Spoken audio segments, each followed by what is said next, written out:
The ground beneath Marcus Chen's feet had been steady for 37 years until the day it decided to tear his world apart and rebuild it into something he never saw coming. He never believed in fate, never trusted in signs, and certainly never imagined that the worst natural disaster in California's recent history would deliver two small miracles directly into his calloused hands. This is the story of how a man who had forgotten how to hope discovered that sometimes the earth has to break open before love can find its way in. Before we jump back in, tell us where you're tuning in from. And if this story touches you, make sure you're subscribed, because tomorrow I've saved something extra special for you. The morning of October 15th started like any other Tuesday in Marcus Chen's carefully constructed routine. His alarm buzzed at 5:30 sharp in the modest two-bedroom house he'd called home for the past 4 years, ever since Sarah had taken their son Dylan and moved to Portland with her new husband. The coffee maker gurgled to life as Marcus pulled on his work boots, the same steel-toed Timberlands that had carried him through countless construction sites across Southern California. By 6:15, he was backing his weathered Ford pickup out of the driveway, thermos in hand, heading toward the newest housing development rising from the scrubland outside Riverside. Marcus had built his life on predictability after the chaos of his divorce. Work began at 7, lunch at noon, home by 6 if he was lucky, 7 if the job demanded overtime. Dinner came from whatever he could microwave or heat from a can. Evenings meant ESPN highlights and the occasional phone call with Dylan, though those had become increasingly rare as his 14-year-old son grew more absorbed in his new life up north. Weekends were for maintenance, both on the house and on himself, though lately Marcus found himself wondering what exactly he was maintaining it all for. The Maplewood Heights development was supposed to be his crew's masterpiece, a collection of modest single-family homes designed for young families and first-time buyers. Marcus took pride in his work as a site foreman, ensuring every beam was straight, every joint was solid, every detail met code. He'd learned the trade from his father, who'd learned it from his father before him, and there was something deeply satisfying about creating homes where people would build their lives, even if his own home felt more like an empty shell these days. That Tuesday morning, Marcus arrived at the site to find his usual chaos of organized productivity. Tommy Ramirez was already firing up the concrete mixer, the familiar rumble mixing, with the sound of nail guns and power saws as the crew prepared for another day of framing. The October air held that crisp promise of autumn that Southern California offered sparingly, and Marcus breathed it in deeply as he walked the perimeter of house number 47, checking the foundation work that had been poured the day before. He'd always been good at reading the land, understanding how weight distributed across soil and rock, how structures settled and held. His father had taught him to listen to what the earth was telling him, to feel through his boots when something wasn't quite right. That morning, as Marcus knelt to check the level on a corner foundation, something felt different. Not wrong exactly, but restless, like the ground beneath him was holding its breath. By 10:30, the crew was deep into their rhythm. Marcus was reviewing blueprints with the electrical contractor when the first tremor hit. It was subtle at first, barely more than a truck passing on the nearby highway, but Marcus felt it in his bones. He looked up from the plans, scanning the horizon instinctively, though he knew there was nothing to see. Earthquakes in Southern California were as common as traffic jams, usually nothing more than a gentle reminder that they were living on borrowed stability. The second tremor came 30 seconds later, stronger this time, enough to rattle the tools hanging from Tommy's belt and send a few of the guys reaching for something steady to hold on to.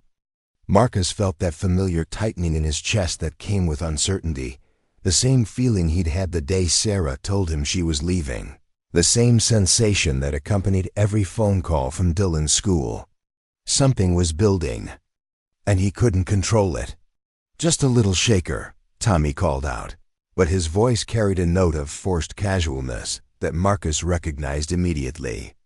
They'd all lived through the Northridge quake in '94, had felt the way the earth could suddenly become liquid beneath their feet, turning solid ground into something as unstable as the ocean.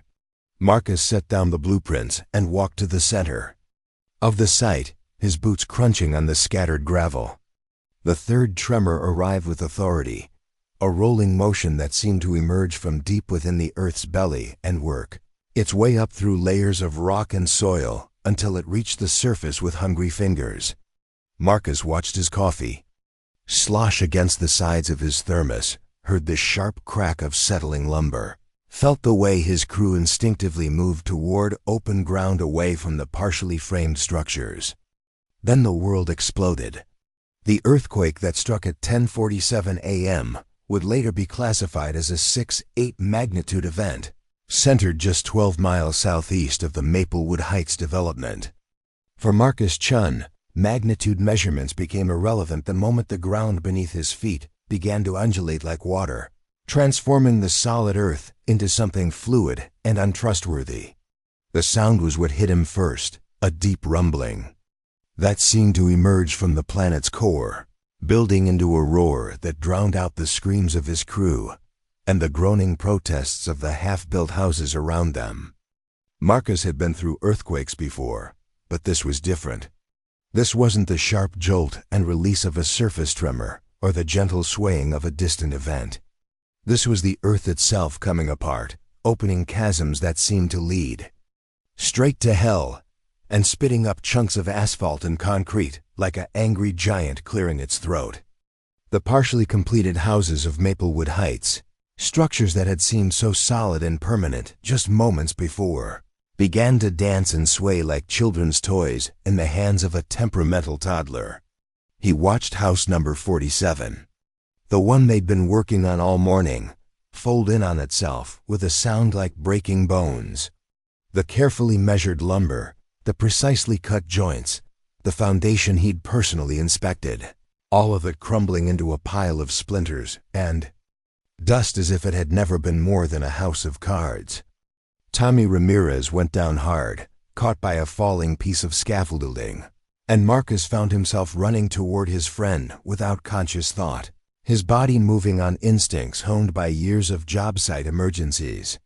The earthquake lasted 93 seconds, though it felt like hours to Marcus as he dragged Tommy to safety behind the concrete mixer, the only structure on the site that seemed determined to stay upright. 93 seconds of the world turning inside out, of everything solid becoming questionable, of the careful order Marcus had built his life around revealing itself to be nothing more than a comfortable illusion. When the shaking finally stopped, the silence that followed was almost worse than the chaos, filled with the settling groans of damaged structures and the distant sound of car alarms triggered by the violence. Marcus hauled himself to his feet, his hands shaking as he checked Tommy for serious injuries. A nasty gash on his forehead and what looked like a sprained wrist, but he was conscious and complaining, which Marcus took as good signs. Around them, the rest of the crew was emerging from whatever shelter they'd found, all of them wearing the same expression of stunned disbelief that Marcus recognized from every disaster movie he'd ever seen. Except this was real, and there were no cameras rolling. The development that had been their pride and joy that morning was now a disaster zone. Half-completed houses had collapsed entirely, their frames twisted into abstract sculptures of broken dreams. Others listed dangerously to one side, held up by nothing more than stubborn hope and the occasional undamaged support beam. The carefully graded streets were split by cracks wide enough to swallow a car, and a water main somewhere nearby was sending a geyser of precious liquid skyward, creating an impromptu fountain in the middle of the devastation. Marcus was pulling out his cell phone to call 911 when he heard it. At first, he thought it was just another aftershock settling the debris, but then he realized it was something else entirely. Crying, not the wailing of adults overwhelmed by disaster, but the high, thin sound of children in distress, coming from somewhere in the wreckage of what had been the sales office for the development. The sales office had been a double-wide trailer positioned at the front of the development, equipped with model floor plans and glossy brochures designed to help potential buyers envision their future lives in Maplewood Heights. It had seemed solid enough that morning, anchored to a concrete pad and surrounded by drought-resistant landscaping. Now it was a crumpled aluminum can, compressed by the collapse of a massive eucalyptus tree that had stood sentinel over the development entrance. For decades, Marcus found himself moving toward the sound without conscious decision, his construction-trained eye automatically assessing the stability of the wreckage as he approached. The trailer had been crushed, but not completely flattened. Preparing and narrating this story took us a lot of time, so if you are enjoying it, subscribe to our channel. It means a lot to us. Now back to the story. The trailer had been crushed, but not completely flattened. There was a pocket of space beneath the twisted metal where the sales desk had been, protected by the heavy oak furniture that the developer had chosen to give the space an air of permanence. The crying was coming from that pocket, muffled but persistent, the sound of children who were scared, but still had the strength to call for help. "Hello?" Marcus called out, his voice rough with dust and adrenaline. "Can you hear me? Are you hurt?" The crying stopped abruptly, replaced by a silence that made Marcus's heart race even faster. Then, a small voice, barely audible through the twisted metal and insulation. "We're stuck. Please help us." Marcus dropped to his knees beside the wreckage, peering through a gap between the trailer's sidewall and the trunk of the fallen eucalyptus. In the dim light filtering through the debris, he could make out two small figures huddled together beneath what had been the sales desk.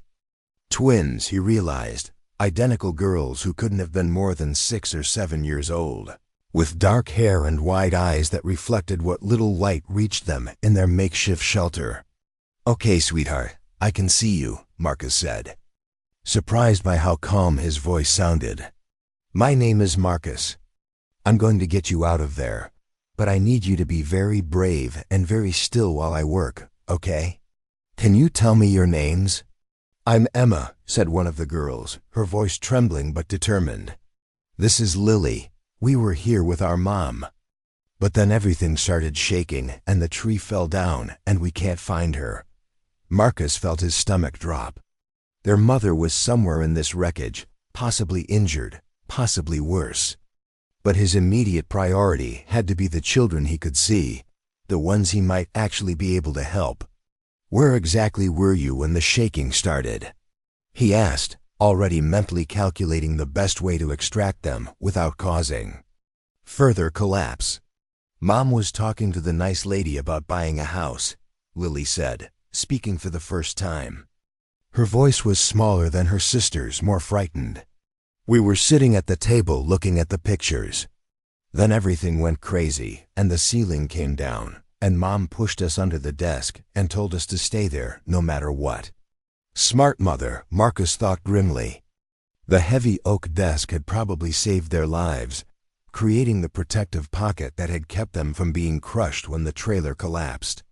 But their mother's voice was notably absent from the conversation, which suggested she hadn't been as fortunate in finding shelter. Marcus called out to his crew, most of whom were still dealing with their own shock and Tommy's injuries. "I need help over here. There are children trapped in the sales office." The response was immediate, his guys dropping whatever they were doing and rushing over with the kind of focused urgency that construction workers brought to emergency situations. These were men who dealt with dangerous situations as part of their daily routine, who understood the importance of working quickly but carefully when lives were on the line.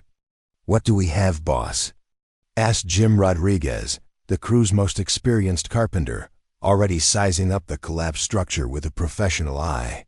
"Twin girls, maybe 6 or 7, trapped under the sales desk," Marcus replied, never taking his eyes off the gap where he could still see the children. "Conscious and talking, but I can't tell if they're injured. The desk is holding up most of the weight, but this whole thing is unstable. We need to shore it up before we try to extract them." Jim nodded and started barking orders to the rest of the crew. Within minutes, They had pulled together an improvised rescue operation using the tools and materials scattered around the construction site. 2x4s became bracing beams. A hydraulic jack borrowed from someone's truck became a lifting device. And the crew's collective decades of experience in moving heavy objects safely became the foundation for a delicate extraction operation. Marcus kept talking to the girls throughout the process, partly to keep them calm and partly to assess their condition. Emma seemed to be the more verbal of the two, answering his questions about whether they hurt anywhere and whether they could move their arms and legs.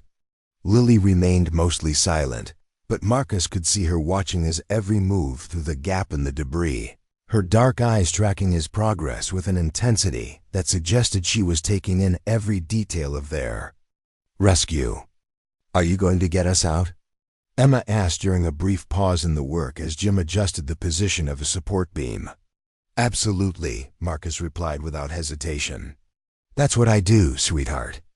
I build things, and sometimes I have to take things apart to fix them. Right now, I'm taking this mess apart very carefully so we can get you out safe and sound." "What about our mom?" Lily asked, her small voice barely audible above the sound of shifting metal. Marcus felt his chest tighten. He'd been dreading that question, knowing it would come eventually, but hoping he'd have better news to offer when it did. "We're going to look for her as soon as we get you two out," he said, which was true even if it wasn't the complete truth. "Right now, the most important thing is getting you somewhere safe." The extraction took nearly 2 hours with multiple false starts and careful repositioning of support beams as the crew worked to create a stable pathway out of the wreckage. Marcus found himself thinking about Dylan during the process, imagining his own son trapped and scared, relying on strangers to save him.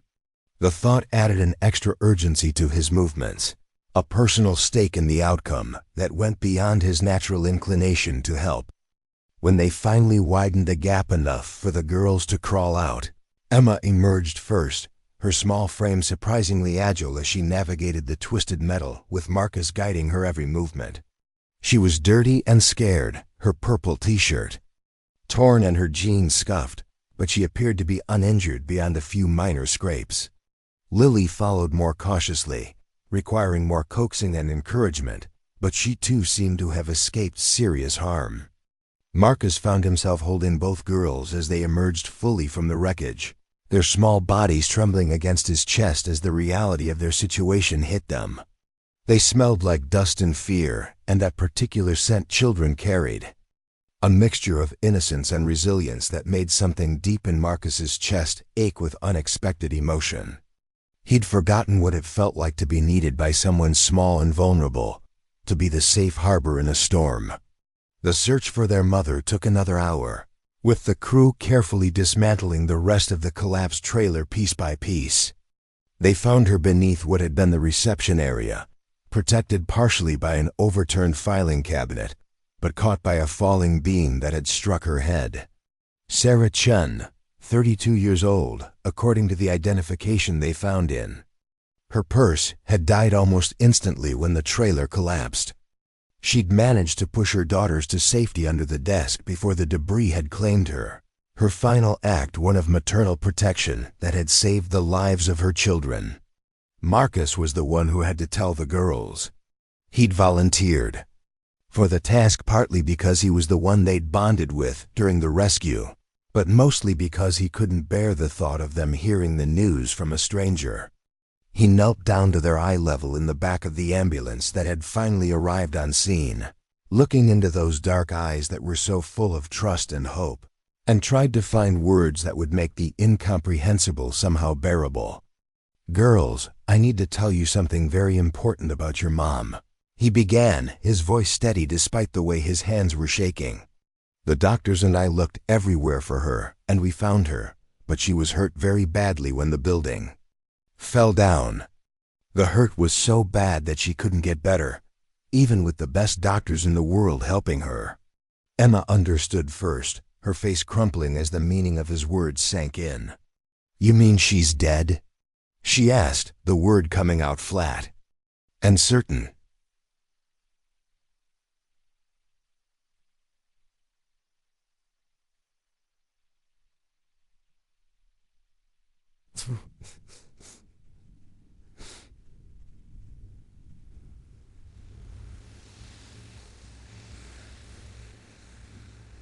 Preparing herself for this possibility since the moment they'd been separated. I'm so sorry, but your mom died. But before she died, she made sure you were safe. She pushed you under that desk because she loved you more than anything in the world, and she wanted to make sure you were okay, even if she couldn't be. Lily didn't cry immediately. Instead, she stared at Marcus with those intense dark eyes, processing information in whatever way 6-year-old minds process the unthinkable. When she finally spoke, her voice was smaller than ever. What happens to us now? It was the question Marcus had been dreading, partly because he didn't have a good answer, and partly because he'd already found himself thinking about it in ways that surprised him. Social services would be called, relatives would be contacted. The girls would be placed in foster care or with family members if any could be found. They would become part of a system designed to care for children in crisis, and Marcus would go back to his empty house and his predictable routine and try to forget the way it had felt to be needed by someone other than a construction crew. There are people whose job it is to take care of children when something like this happens, he said carefully. They'll make sure you have somewhere safe to stay and people to look after you. And I'll make sure they know how brave you both were today and how much your mom loved you. The social worker who arrived 3 hours later was a tired-looking woman named Patricia Valdez, who had clearly been dealing with earthquake-related emergencies all day. She was kind but efficient, asking the necessary questions and making the required phone calls while the girls sat quietly on a blanket someone had provided, holding hands and watching the continued cleanup efforts with expressions far too mature for their ages. Marcus found himself reluctant to leave them with Patricia, even though he knew it was necessary and appropriate. There was something about the way they looked at him, as if he represented safety in a world that had just proven itself to be fundamentally unsafe, that made walking away feel like abandonment. When Patricia explained that they would be taken to a temporary placement facility while efforts were made to locate relatives, Marcus heard himself asking questions he hadn't planned to ask. How long does that usually take? He asked. Finding relatives, I mean. Patricia looked up from her paperwork, her expression softening slightly. It varies. Sometimes we locate family members within hours. Sometimes it takes weeks or even months, especially if the family was isolated or if records are incomplete. These girls are lucky, though. Their mother was clearly organized. We found contact information for several relatives in her purse, so hopefully we'll have some answers soon. And if there aren't any relatives, or if the relatives can't take them, then they'll enter the foster care system until a permanent placement can be arranged. Adoption, long-term foster care, that sort of thing. Patricia studied Marcus's face with the keen eye of someone who'd seen all kinds of human reactions to crisis. You did a good thing today, Mr. Chen. Saved 2 lives. That's something to be proud of. Marcus nodded, but the words felt insufficient.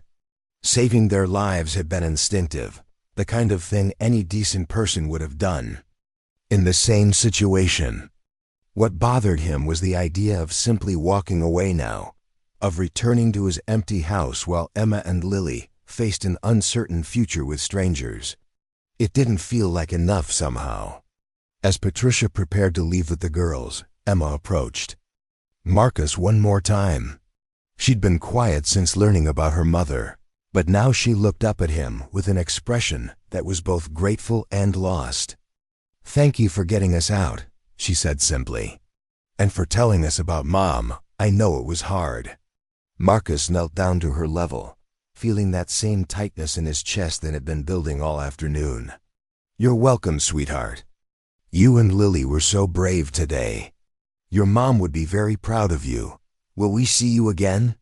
Lily asked, speaking directly to Marcus for the first time since they'd told her about her mother. The question hit Marcus harder than he'd expected. The honest answer was probably not, that their paths had crossed during the crisis, but would likely diverge now as they returned to their separate lives. But looking into those dark eyes, seeing the fragility beneath their brave facades, Marcus found himself unable to deliver that final disappointment. "I hope so," he said instead, which was true even if it wasn't a promise. "I'll be thinking about you both, and I'll make sure Ms. Valdez has my phone number in case you need anything." Patricia gave him a business card and took down his contact information, probably more out of professional courtesy than any expectation that they'd need to reach him. Foster care was designed to help children move forward, not to maintain connections with well-meaning strangers from traumatic events. Marcus understood that intellectually, but emotionally he felt like he was abandoning Emma and Lily just when they needed stability most. He watched Patricia's car disappear down the damaged road, carrying the girls toward an uncertain future, and felt a hollowness in his chest that had nothing to do with the destruction surrounding him. His crew was packing up for the day. The job site would remain closed for weeks while insurance adjusters and structural engineers assessed the damage, and Marcus was officially off duty until further notice. He should have been relieved to have an unexpected break, but instead he felt restless and purposeless. The drive home took twice as long as usual, with several roads closed due to earthquake damage and emergency crews working to clear debris. Marcus used the time to call Dylan, needing to hear his son's voice and reassure himself that his own family was safe.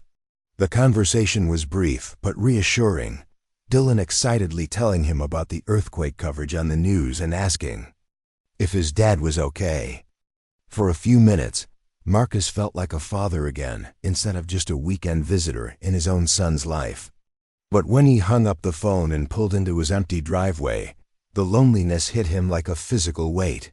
The house felt smaller than usual, quieter, filled with the echo of a day that had changed something fundamental about how he saw the world. He heated up a frozen dinner and ate it standing at the kitchen counter, staring out the window at his neighbor's house and thinking about Emma and Lily sitting in some sterile facility, probably wondering what would happen to them next. That night, Marcus lay in bed staring at the ceiling and replaying the day's events. He kept thinking about the moment when he'd first heard their voices through the wreckage, the way they'd trusted him completely to get them out safely, the look in their eyes when he'd told them about their mother. He thought about Patricia's explanation of the foster care system and found himself wondering what kind of people the girls would end up with, whether they'd be placed together or separated, whether anyone would take the time to learn that Emma was the talker while Lily was the observer, that they held hands when they were scared, that they'd just lost everything they'd ever known. Sleep, when it finally came, was filled with dreams of collapsing buildings and small voices calling for help. Marcus woke the next morning feeling like he hadn't rested at all, but also with a strange sense of clarity about what he needed to do. He wasn't ready to let Emma and Lily disappear into the system without knowing they were okay. He wasn't ready to go back to his routine as if nothing had changed, because something fundamental had changed, both in the world and in himself. Marcus called Patricia Valdez's office at 8 a.m. sharp, identifying himself as the man who'd rescued the Chen twins and asking for an update on their situation. The receptionist put him on hold for several minutes before Patricia came on the line, her voice professionally neutral but not unfriendly. "Mr. Chen, I was wondering if we'd hear from you. How are you holding up after yesterday?" "I'm fine," Marcus said, though he wasn't sure that was entirely true. "I was calling to check on Emma and Lily. Are they okay? Have you been able to locate any family members?" Patricia was quiet for a moment, and Marcus could hear papers shuffling in the background. "They're physically fine, staying at one of our partner facilities. As for family, well, that's proving more complicated than we hoped. Their mother was apparently estranged from most of her relatives. We've located a few distant cousins and an aunt in Oregon, but so far no one who's in a position to take custody of 2 young children." Marcus felt his heart sink. What does that mean for them? It means they'll likely enter the foster care system within the next few days. We'll do our best to place them together, but I won't lie to you, Mr. Chen. Finding a family willing and able to take 2 children simultaneously is challenging, especially when those children have just experienced significant trauma. The words hung in the air between them, loaded with implications that Marcus was only beginning to understand. He found himself thinking about his empty house, his predictable routine, the way Emma and Lily had looked at him like he represented safety in an unsafe world. An idea was forming in the back of his mind, something so unexpected and potentially life-changing that he almost didn't dare voice it. What would someone need to do, he asked carefully, to become a foster parent? Hypothetically speaking. Patricia's silence stretched for several seconds before she responded. Hypothetically, they'd need to complete a background check, attend training sessions, have their home inspected for safety, and demonstrate financial stability and emotional readiness to care for children. The process typically takes several months, though it can be expedited in emergency situations. And if someone was already familiar with the children, if they'd been involved in their rescue, that could be a factor in placement decisions, yes. Familiar faces can be important for children who've experienced trauma. Patricia paused again. Mr. Chen, are you asking what I think you're asking? Marcus took a deep breath, feeling like he was standing at the edge of a cliff he hadn't known existed 24 hours earlier. I think I might be. I know it sounds crazy. I know I don't know anything about raising little girls or dealing with trauma or any of the things these kids are going to need. But I keep thinking about them sitting in some facility, scared and alone, and I can't shake the feeling that I should do something more than just walk away. It's not crazy, Patricia said gently. It's compassionate. But it's also a massive commitment, Mr. Chen. Foster care isn't temporary babysitting. These children would need consistency, therapy, educational support, and probably years of patient healing. Are you prepared for that level of responsibility? Marcus thought about his empty house, his predictable routine, his weekend phone calls with Dylan. He thought about Patricia's explanation of the foster care system and found himself wondering what kind of people the girls would end up with, whether they'd be placed together or separated, whether anyone would take the time to learn that Emma was the talker while Lily was the observer, that they held hands when they were scared, that they'd just lost everything they'd ever known. Sleep, when it finally came, was filled with dreams of collapsing buildings and small voices calling for help. Marcus woke the next morning feeling like he hadn't rested at all, but also with a strange sense of clarity about what he needed to do. He wasn't ready to let Emma and Lily disappear into the system without knowing they were okay. He wasn't ready to go back to his routine as if nothing had changed, because something fundamental had changed, both in the world and in himself.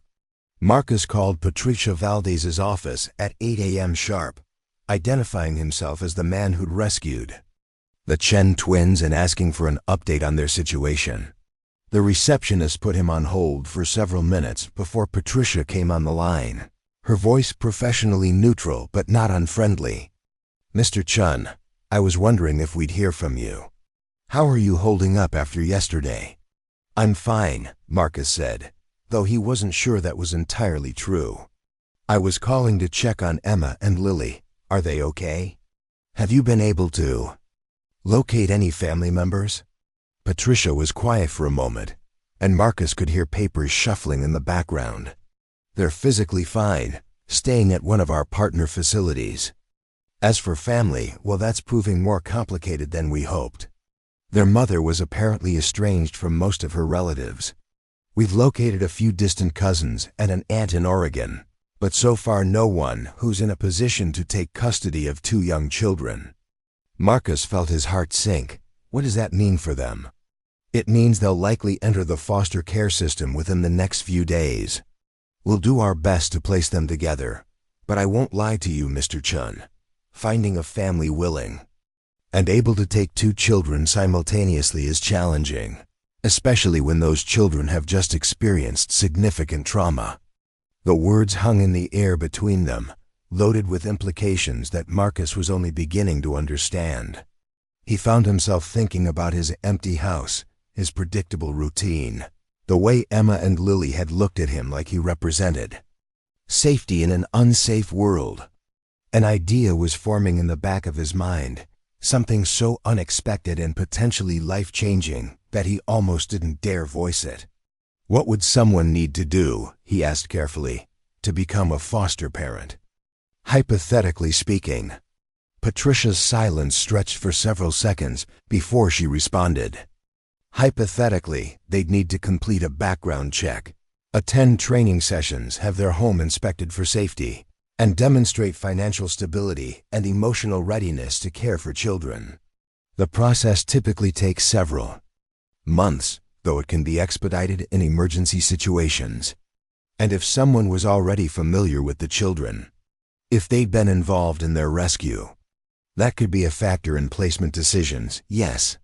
Familiar faces can be important for children who've experienced trauma. Patricia paused again. Mr. Chen, are you asking what I think you're asking? Marcus took a deep breath, feeling like he was standing at the edge of a cliff he hadn't known existed 24 hours earlier. I think I might be. I know it sounds crazy. I know I don't know anything about raising little girls or dealing with trauma or any of the things these kids are going to need. But I keep thinking about them sitting in some facility, scared and alone, and I can't shake the feeling that I should do something more than just walk away. It's not crazy, Patricia said gently. It's compassionate. But it's also a massive commitment, Mr. Chen. Foster care isn't temporary babysitting. These children would need consistency, therapy, educational support, and probably years of patient healing. Are you prepared for that level of responsibility? Marcus thought about his empty house, his predictable routine, his weekend phone calls with Dylan. He thought about Sarah Chun, who'd given her life to protect her daughters, and about the trust he'd seen in Emma and Lily's eyes when he'd promised to get them out safely. He thought about the way his chest had ached when Patricia's car had driven away, taking the girls toward an uncertain future. I don't know if I'm prepared, he said honestly. But I know I can't stop thinking about them, and I know they need someone who's going to fight for them. If there's a chance I could be that person, I think I need to try. Patricia was quiet for a long moment. When she spoke again, her voice had warmed considerably. Why don't you come in this afternoon? I can explain the process in detail, and if you're serious about this, we can start the paperwork. I should warn you though, even if everything goes smoothly, it will be several weeks before we could consider an actual placement.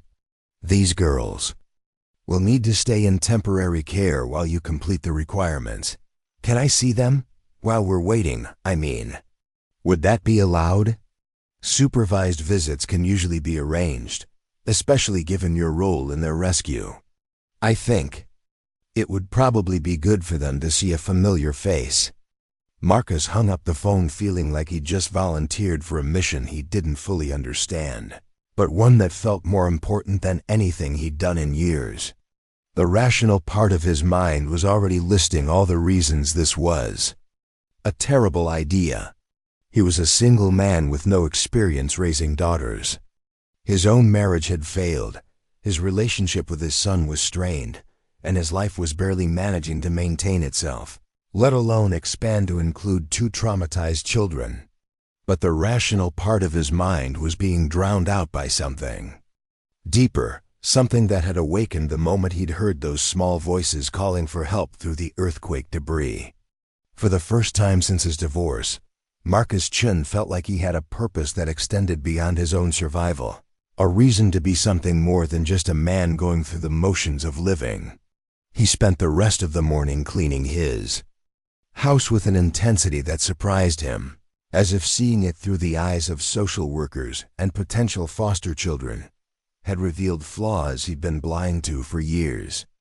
The spare bedroom that had been serving as a storage room suddenly looked like it could become something else entirely with a little effort. The backyard that he'd been meaning to fence seemed less like a chore and more like a project worth undertaking. As Marcus drove to Patricia's office that afternoon, he found himself thinking about the conversation he'd need to have with Dylan eventually, explaining why his father was suddenly considering taking in 2 little girls he'd known for less than a day.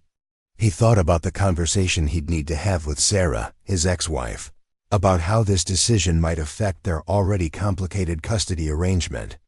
He thought about all the ways this could go wrong, all the challenges he was probably too naive to anticipate.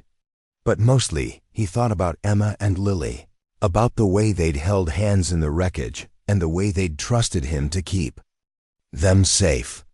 He thought about Sarah Chen, their mother, who'd used her final moments to protect her daughters, and about the responsibility that came with being the person who'd pulled them from the debris of their old life.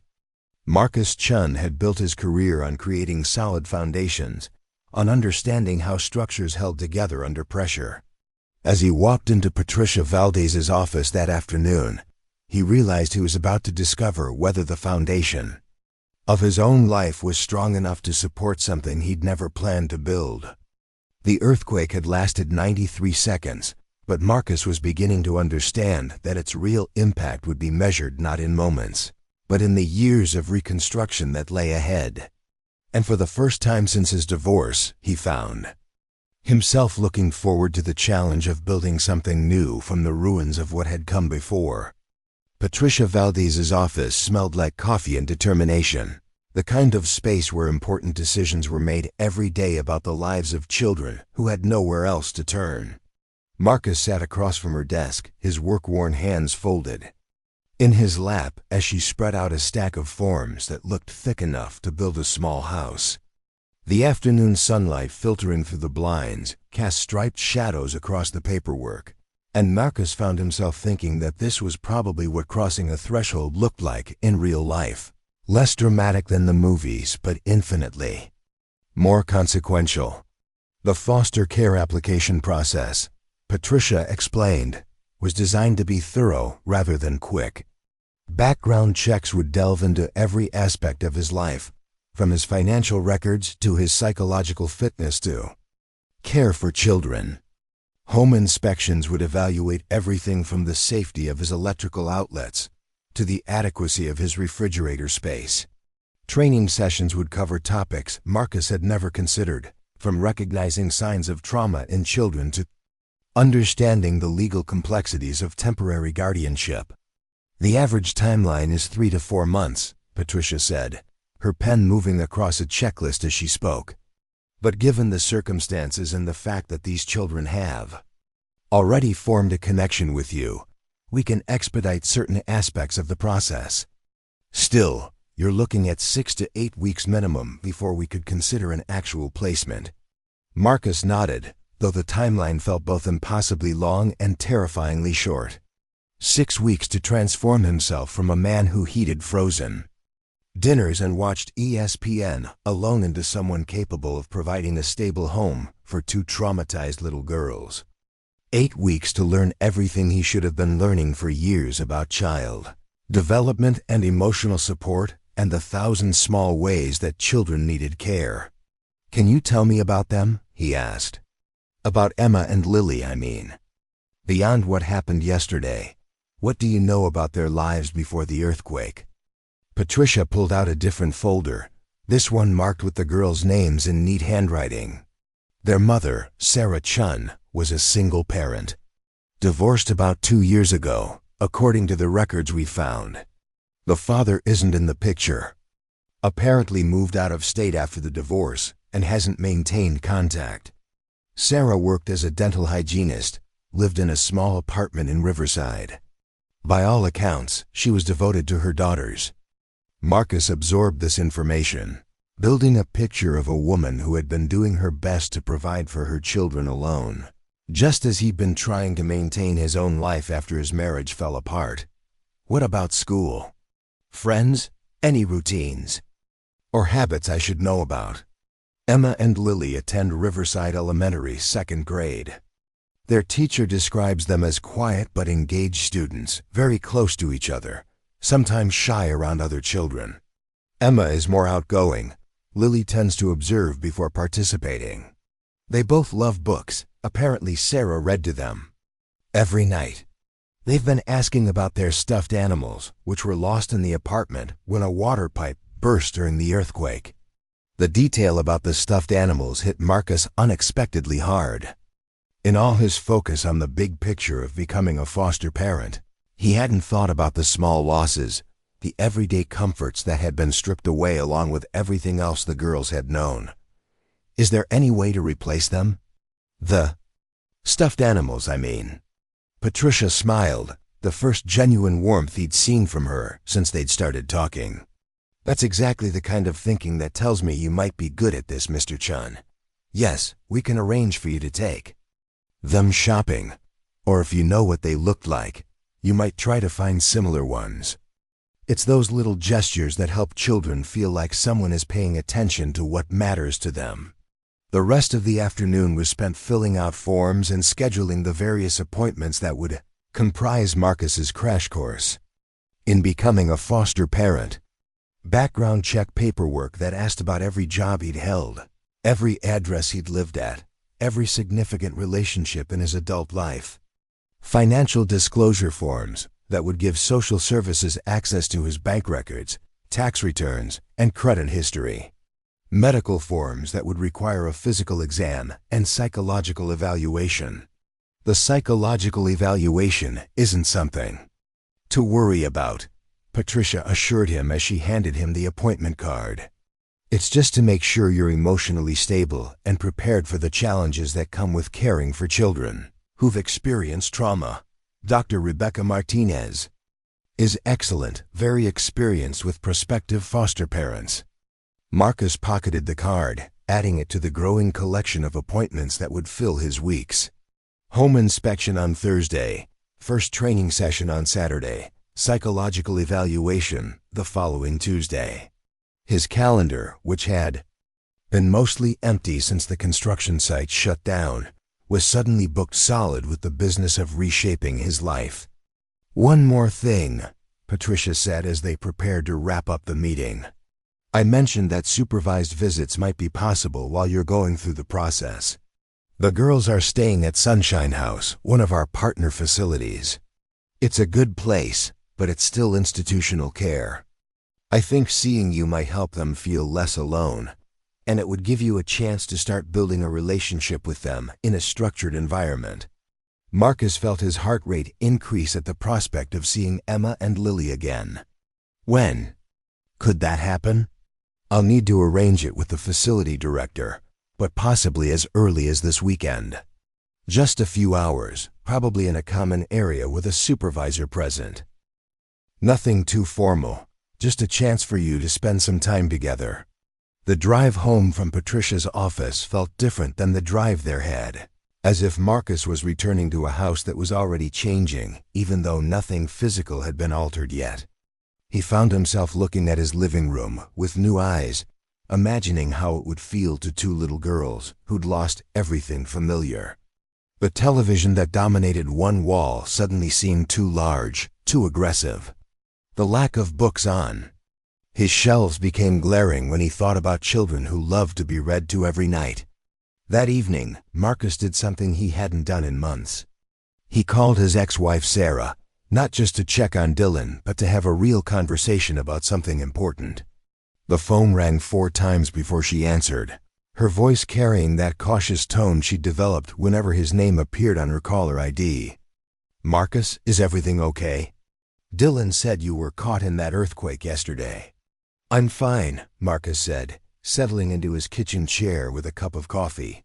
But something happened, and I wanted to talk to you about it. I wanted you to hear it from me before Dylan did. Sarah's silence stretched across the phone line, filled with the weight of their shared history of difficult conversations and unexpected announcements. When she spoke again, her voice was carefully neutral. What's going on? Marcus told her the story, starting with the earthquake and working through to his decision to pursue foster care for Emma and Lily. He tried to present it as rationally as possible, focusing on the practical aspects and the timeline rather than the emotional pull he'd felt watching Patricia's car drive away with the girls. But even as he spoke, he could hear how it sounded to someone who knew him well, someone who'd watched him struggle to maintain relationships even when they shared a child. "Marcus," Sarah said when he'd finished, her voice gentle but worried. "This is a huge decision. Are you sure you've thought it through? Raising children is hard even when they're your own, even when you have a partner to share the load. These girls have been through something traumatic. They're going to need more than good intentions."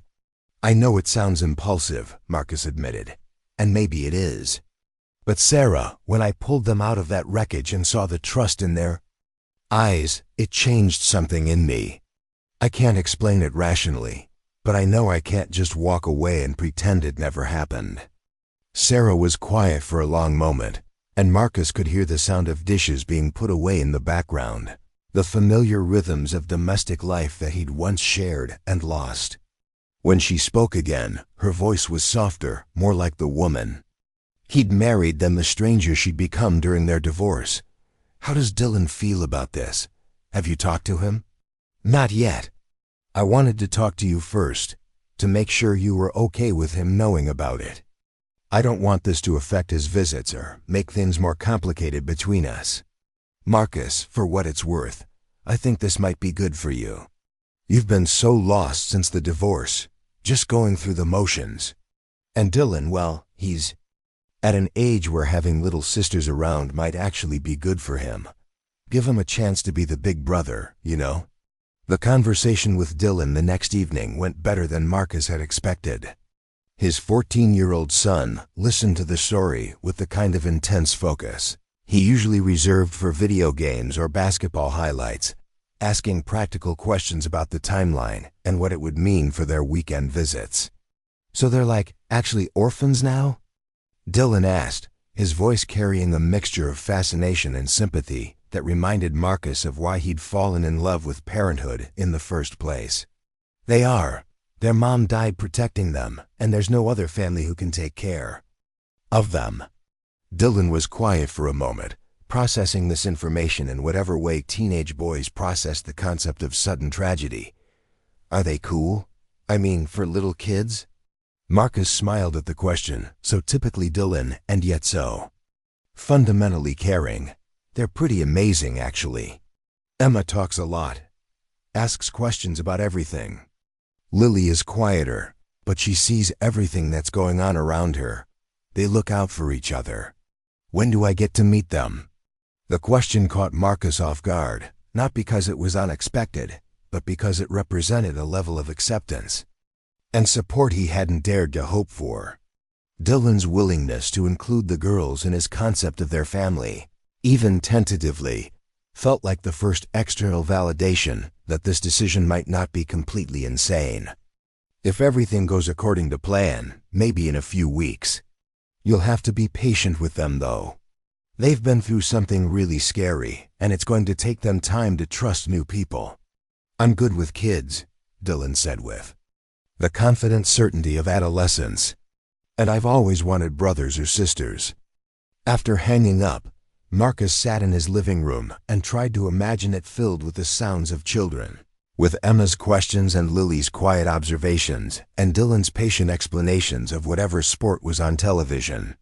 The house that had felt so empty for so long suddenly seemed full of possibilities. The first training session took place on Saturday morning in a conference room at the Social Services Building, with 12 prospective foster parents arranged around tables that had seen better decades. Marcus found himself studying his fellow applicants, trying to guess their motivations and assess their qualifications. A young couple who held hands throughout the presentation and asked earnest questions about educational support. A single woman in her 50s who took detailed notes and mentioned her experience with her own grandchildren. An older couple who seemed to know the instructors personally and spoke knowledgeably about the challenges of teenage placements. The instructor, a veteran social worker named David Kim, covered the basics of foster care with the kind of practiced Efficiency that suggested he'd given this presentation hundreds of times. Legal responsibilities and financial support. Educational advocacy and medical decision-making. The importance of maintaining connections with birth families when possible and appropriate. Marcus absorbed the information intellectually, but found himself thinking more about the practical reality of implementing these concepts with Emma and Lily specifically. During the break, the woman in her 50s approached Marcus with a friendly smile. "First time?" she asked, extending a hand. "I'm Carol Martinez.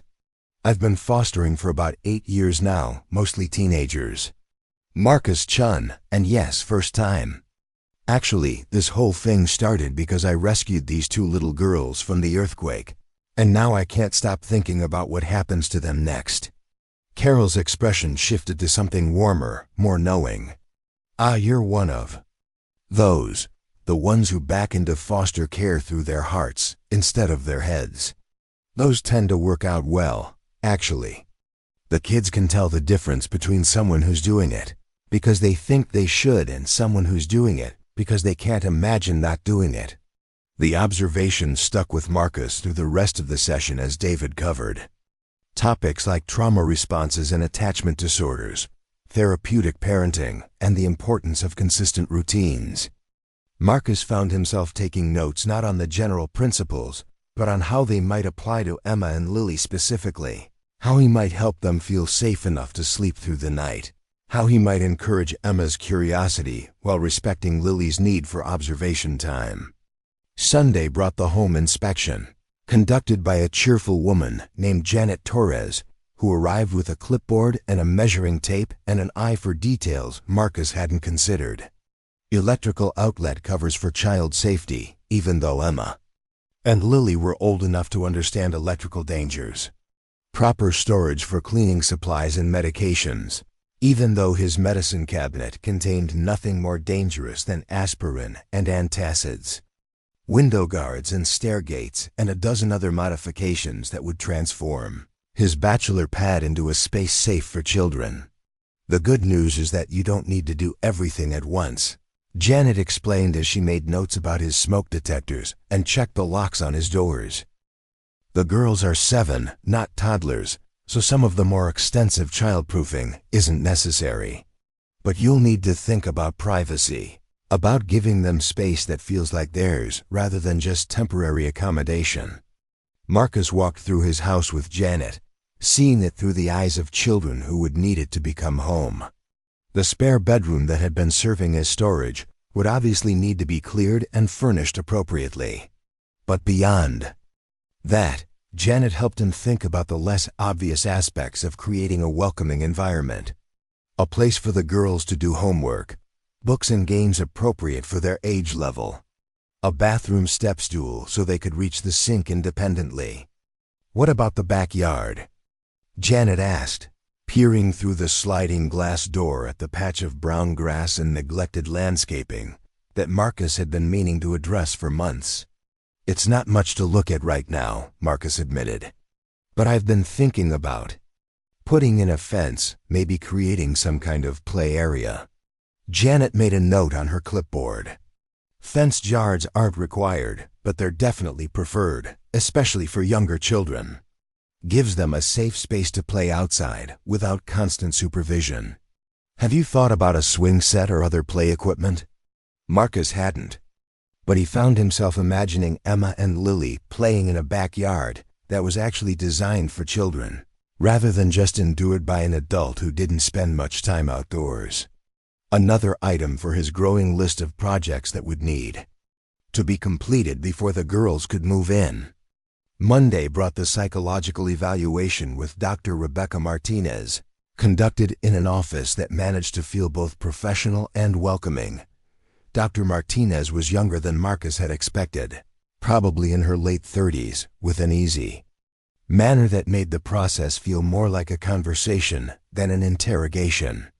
"Tell me about your decision to pursue foster care," she began, settling back in her chair with a notepad that she barely glanced at throughout their session. "What led you to this point?" Marcus told the story again, but this time he found himself focusing more on the emotional aspects of the experience rather than just the factual timeline. The way he'd felt when he heard the girls crying in the wreckage. The trust in their eyes when he promised to get them out safely. The hollow feeling in his chest when Patricia's car had driven away with them. You mentioned that you're divorced. That you have a son who lives with his mother.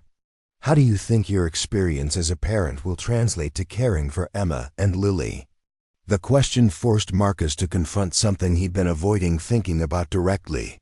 His marriage had failed, and while he loved Dylan deeply, their relationship had been strained by the divorce and the physical distance between them. Was he really qualified to take on the responsibility of two traumatized children when he'd struggled to maintain his relationship with his own son? I think being Dylan's father taught me that loving a child means putting their needs ahead of your own comfort, Marcus said slowly. But I also learned that good intentions aren't enough if you don't follow through consistently. These girls have already lost one parent. They can't afford to have someone else let them down. Dr. Martinez nodded approvingly. That's a very mature understanding of the challenges involved. What kind of support system do you have? Friends, family, people you can turn to when things get difficult? Marcus realized as he answered that his support system was thinner than he'd acknowledged, even to himself. His crew from work, but they were more colleagues than close friends. His parents, who lived across the country and weren't particularly involved in his day-to-day life. Sarah, who had been supportive about his decision but couldn't be expected to help with the practical aspects of raising two additional children. I think I need to work on that, he admitted. Building a stronger network of people who understand what I'm trying to do and can help when I need it. That's one of the most important things foster parents can do, Dr. Martinez agreed. Parenting is hard enough when you have a partner to share the load. Single foster parenting requires a village, even if you have to build that village yourself. They talked for another hour about Marcus's motivations and expectations, his understanding of trauma, and his plans for helping the girls heal from their loss. Dr. Martinez asked about his own childhood, his relationship with his parents, his thoughts on discipline and education, and the 1,000 other decisions that would shape Emma and Lily's daily lives if they came to live with him. By the time he left her office, Marcus felt like he'd been through a mental inventory that was both exhausting and clarifying. Dr. Martinez had helped him understand that his decision to pursue foster care wasn't just about his feelings for Emma and Lily, but about his readiness to become a different kind of person than he'd been for the past 4 years. Someone less focused on his own comfort and more committed to creating stability for others. Tuesday brought the first supervised visit, with Emma and Lily at Sunshine House, and Marcus found himself more nervous than he'd been for any job interview or first date in recent memory. The facility was a converted Victorian house that had been updated to serve as temporary housing for children in crisis, painted in cheerful colors that couldn't quite disguise the institutional nature of the place. Marcus was greeted by a staff member named Teresa who led him to a common room where Emma and Lily were waiting. They looked smaller than he remembered, sitting close together on a couch that was too big for them, wearing clothes that were obviously donations rather than items chosen specifically for them. Emma brightened when she saw him, but Lily remained reserved, watching him with those dark eyes that seemed to catalog every detail of his appearance and demeanor. "Hi, girls," Marcus said, settling into a chair across from them rather than sitting on the couch and potentially invading their space. "How are you doing? Are they taking good care of you here?" "The food is okay," Emma said, apparently appointed as spokesperson for the pair. "And our room has 2 beds, so we don't have to be separated. But it's not like home." "I know it's not," Marcus said gently. "And I know this is hard. I wanted to see you because I've been thinking about you both every day since the earthquake. And I wanted to make sure you knew that someone cares about what happens to you." Lily spoke for the first time since he'd arrived. "Are you going to adopt us?" The directness of the question caught Marcus off guard, though he realized he should have expected it. Children were remarkably good at cutting through adult circumlocution to get to the heart of matters that affected them. "I'm working on becoming a foster parent," he said carefully. "That means I'm learning how to take care of children who need a place to stay while their permanent situation gets figured out. It's not the same as adoption, but it would mean you could come live with me instead of staying here." "Would we live together?" Emma asked. "Lily and me, I mean. Sometimes they split up kids who aren't really brothers and sisters." "You are really sisters," Marcus said firmly. "And yes, if you came to live with me, you'd definitely stay together. That's not negotiable." Teresa had provided some activities for the visit, including coloring books and puzzles that were appropriate for the girls' age level. Marcus found himself genuinely enjoying the process of working on a 1,000-piece puzzle with Emma while Lily colored with an intensity that suggested she was creating something much more meaningful than simple entertainment. They talked about school and their favorite subjects, about books they'd read and movies they'd enjoyed with their mother. "Mom used to read us chapter books at bedtime," Emma said during a quiet moment when they were searching for corner pieces. "We were in the middle of one about a girl who could talk to animals when the earthquake happened. We never got to find out how it ended." "What was the book called?" Marcus asked. "Maybe we could find a copy and finish it together." Emma's face lit up with the first genuine smile he'd seen from her since the earthquake. "Really? It was called Dr. Dolittle, but it was a different one than the movie. Mom said there were lots of books about him." Marcus made a mental note to research the Dr. Dolittle series and locate the specific book they'd been reading. It seemed like such a small thing, but he was beginning to understand that with children who'd lost everything, small gestures of continuity could be incredibly powerful. The visit lasted 2 hours, and by the end, both girls seemed more relaxed around him. Emma had appointed herself the supervisor of his puzzle technique, offering suggestions and corrections with the kind of bossy authority that reminded Marcus of Dylan at that age. Lily had shown him her coloring, a detailed rendering of a house with a large garden and what appeared to be a family of 4 standing in front of it. "That's a beautiful house," Marcus said, studying her artwork. "Tell me about the people." Lily pointed to each figure in turn. "That's me, and that's Emma, and that's you, and that's our mom watching us from heaven." The drawing hit Marcus like a physical blow, not because it was sad, but because it was hopeful. Lily had imagined a future that included him, had created a family portrait that somehow incorporated both loss and possibility. He looked at the little girl who'd drawn it, seeing not just grief but resilience in her expression. "Would it be okay if I kept this?" he asked. "I'd like to put it on my refrigerator at home." Lily nodded solemnly and handed him the drawing. "You can keep it until we come live with you. Then I can make new ones." The casual assumption that they would eventually live with him, spoken with the matter-of-fact certainty that only children could muster, stayed with Marcus through the drive home and into the evening. Emma and Lily weren't just hoping he would become their foster father, they were counting on it. The weight of that trust was both inspiring and terrifying. Wednesday brought a call from Patricia with an update on the legal aspects of the girl's situation. The search for relatives had been completed, and while several distant family members had been located, none were in a position to take custody of 2 young children.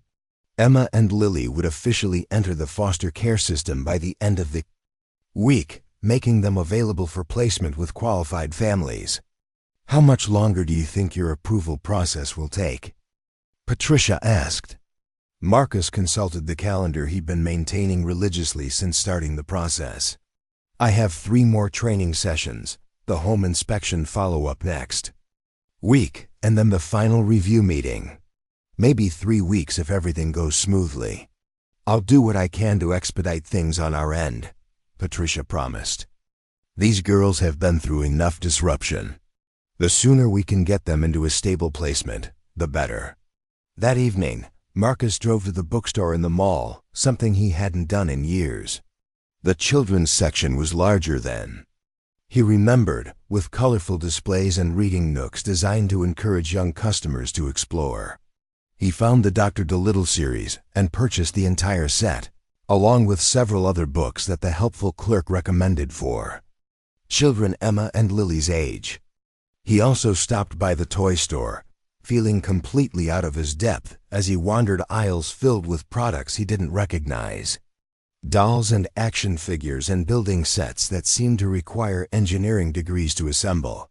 He finally settled on some basic art supplies, figuring that children who enjoyed coloring might appreciate having their own crayons and markers and sketchbooks.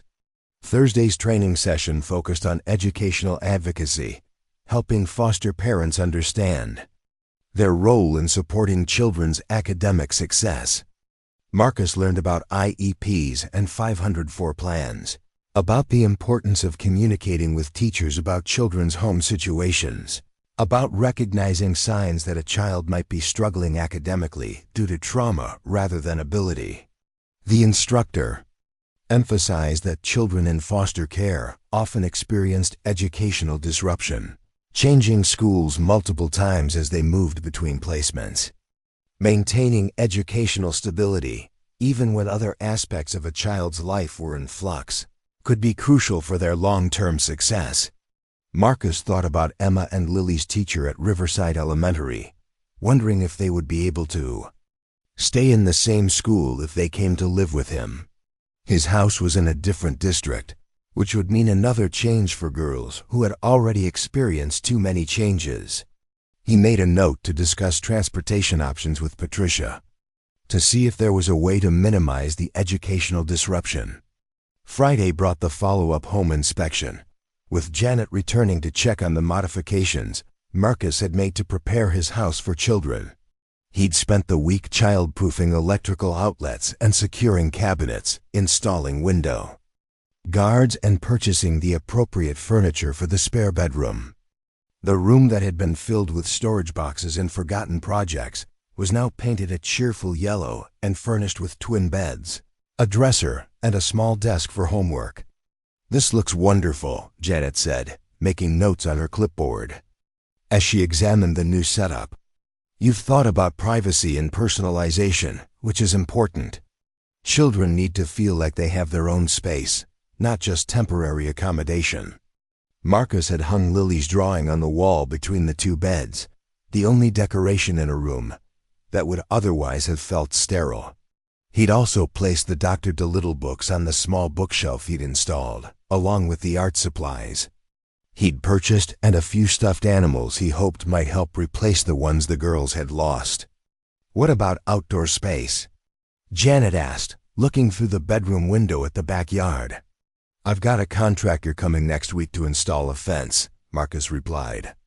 "And I'm planning to put in a swing set and maybe a small garden area where they can plant things if they're interested." Janet smiled approvingly. "Gardens are great for children who've experienced trauma. There's something therapeutic about nurturing growing things. It helps them feel like they have some control over their environment." The second supervised visit took place on Saturday, and this time Emma and Lily seemed genuinely excited to see Marcus. They'd been asking about him, according to Teresa, wondering when he would visit again and whether he was still planning to become their foster father. The question suggested they were beginning to think of him as a permanent fixture in their lives rather than just a kind stranger who'd helped them during a crisis. This visit took place outside, in the small playground behind Sunshine House. Marcus pushed Emma on the swings while Lily climbed carefully on the jungle gym, her movements deliberate and precise. They talked about school, which would resume the following week, and about their friends, most of whom they hadn't seen since the earthquake. "Will we be able to see our friends if we live with you?" Emma asked as Marcus helped her down from the swing. "Absolutely," Marcus replied. "We'll figure out how to maintain your friendships, even if some things change. Friends are important."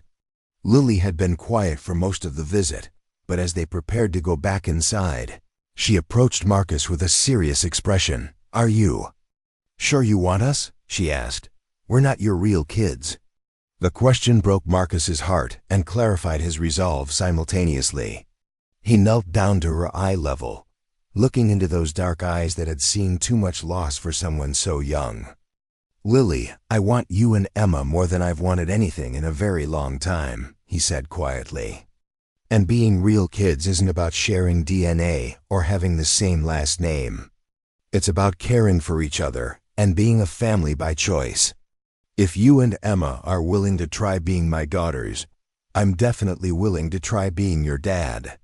Lily studied his face for a long moment, as if trying to determine whether he was telling the truth or just saying what he thought she wanted to hear. Whatever she saw there seemed to satisfy her, because she nodded once and then surprised him by stepping forward and hugging him around the waist. "Okay," she said simply. "We can try." As Marcus drove home from that visit, he realized that something fundamental had shifted in how he thought about the process he was going through. It was no longer just about completing requirements and passing evaluations. Emma and Lily had accepted him as their potential father, had offered him their trust despite everything they'd lost. The responsibility of that trust was enormous, but so was the privilege. Sunday evening brought a phone call from Dylan, who wanted to know how the foster care process was progressing and when he might get to meet Emma and Lily. The conversation reminded Marcus that he wasn't just preparing to become a foster father to two girls. He was also expanding Dylan's family in ways they were all still figuring out. "Are you nervous?" Dylan asked. "About them coming to live with you, I mean." "Terrified," Marcus admitted, "but also excited. I think they're going to bring something to our family that we didn't even know we were missing." Monday brought a call from Patricia with news that made Marcus's heart race. His background check had cleared, his training requirements were nearly complete, and Dr. Martinez had submitted a positive evaluation. If his final training session went well and the review board approved his application, he could be certified as a foster parent by the end of the following week. "Are you ready for this?" Patricia asked. Marcus looked around his house, transformed over the past few weeks from a bachelor pad into something that could conceivably become home to two little girls. He thought about Emma's enthusiasm and Lily's careful trust, about Dylan's willingness to become a big brother and Sarah's unexpected support. He thought about the drawing on his refrigerator and the books waiting on the shelf, and the swing set that would be installed in his backyard the following day. "I'm ready," he said, and for the first time since this whole process had begun, he actually believed it was true. The certification letter arrived on a Tuesday morning, delivered by a mail carrier who had no idea he was carrying the key to everything Marcus Chen had been working toward for the past 6 weeks. The official letterhead from the Department of Children and Family Services seemed almost anticlimactic for such a momentous document, but the words were clear and unambiguous. Marcus Chen was now a certified foster parent, approved for placement of children ages 5 through 12. With specific approval for the immediate placement of Emma and Lily Chen. Marcus read the letter 3 times before the reality settled in, then immediately called Patricia Valdez to confirm what came next. The girls could move in as early as Friday, pending a final home inspection and a transition meeting where all parties would review expectations and emergency procedures. After weeks of preparation and uncertainty, the timeline suddenly compressed into mere days. Thursday brought Patricia and the girls to Marcus's house for the final inspection and transition meeting. Emma bounced out of Patricia's car with barely contained excitement, immediately racing toward the backyard to see the swing set that Marcus had mentioned during their last visit. Lily followed more cautiously, her dark eyes taking in every detail of the house that might become her home, cataloging changes and improvements with the thoroughness of someone who'd learned not to take stability for granted. The yellow bedroom that Marcus had prepared looked different with the girls actually in it, more like a real children's room and less like an adult's idea of what children might want. Emma immediately claimed the bed closest to the window, while Lily gravitated toward the bookshelf, running her fingers along the spines of the Dr. Dolittle series with something approaching reverence. "You bought all of them," she said quietly, pulling out the first volume and opening it to the familiar illustrations. "I thought we could read them together," Marcus replied. "Pick up where you and your mom left off, if you'd like." Lily nodded, solemnly, clutching the book against her chest like a lifeline to the past and a bridge to the future simultaneously. Emma, meanwhile, had discovered the art supplies Marcus had stocked in the desk drawers and was already planning elaborate projects that would require poster board and markers and possibly assistance with spelling words she couldn't quite manage on her own. The transition meeting covered practical matters that Marcus had been preparing for, but still felt overwhelming when laid out in sequence. School enrollment procedures and medical appointments, emergency contact protocols, and therapeutic services that would help the girls process their trauma. Patricia had arranged for them to continue seeing Dr. Amanda Price, a child psychologist who specialized in grief counseling, and had coordinated with Riverside Elementary to allow the girls to finish the school year in their familiar environment. Despite the change in their living situation, transportation will be the biggest challenge, Patricia explained as they reviewed the logistics. The commute from here to their school is about 40 minutes each way, but maintaining that connection is important for their stability. Marcus had already thought through this issue and arranged to modify his work schedule, starting earlier so he could handle both morning drop-off and afternoon pickup. The construction site was still weeks away from reopening, giving him flexibility he might not have had under normal circumstances, but he'd also begun to consider whether his priorities might be shifting in more permanent ways. Friday morning arrived with the kind of crisp October clarity that made California feel like the promised land, all golden light and infinite possibility. Marcus had taken the day off to help the girls settle in, a process that turned out to be both simpler and more complex than he'd anticipated. Their possessions from Sunshine House fit into 2 small suitcases and a paper bag, a heartbreakingly modest collection of clothes and personal items that represented everything they'd been able to gather since losing their home. Emma approached the move with characteristic enthusiasm, immediately beginning to personalize her side of the bedroom with drawings and small treasures she'd acquired during her weeks in temporary care. She arranged her few clothes in the dresser with the seriousness of someone establishing territory, then asked Marcus if she could help him make lunch, because she knew how to make peanut butter sandwiches, and her mom had always said cooking was an important skill. Lily's approach was more cautious, observing the house and its routines before committing to participation. She sat quietly in the living room while Emma explored, holding the Dr. Dolittle book and watching Marcus move through his own space as if trying to determine whether his behavior matched his promises. Only when Marcus asked if she'd like to help him water the small garden he'd started in the backyard did she show signs of genuine interest. The garden was modest, just a few raised beds with herbs and vegetables that could survive the Southern California climate, but Lily approached it with the focus of a botanist examining rare specimens. She asked careful questions about watering schedules and sun requirements, about which plants were annuals and which would come back year after year. Marcus found himself learning as much as he taught, ordering reference books about gardening with children and discovering that Lily's quiet intensity could be incredibly engaging when directed towards subjects that captured her imagination. The first weekend passed in a blur of adjustment and small revelations.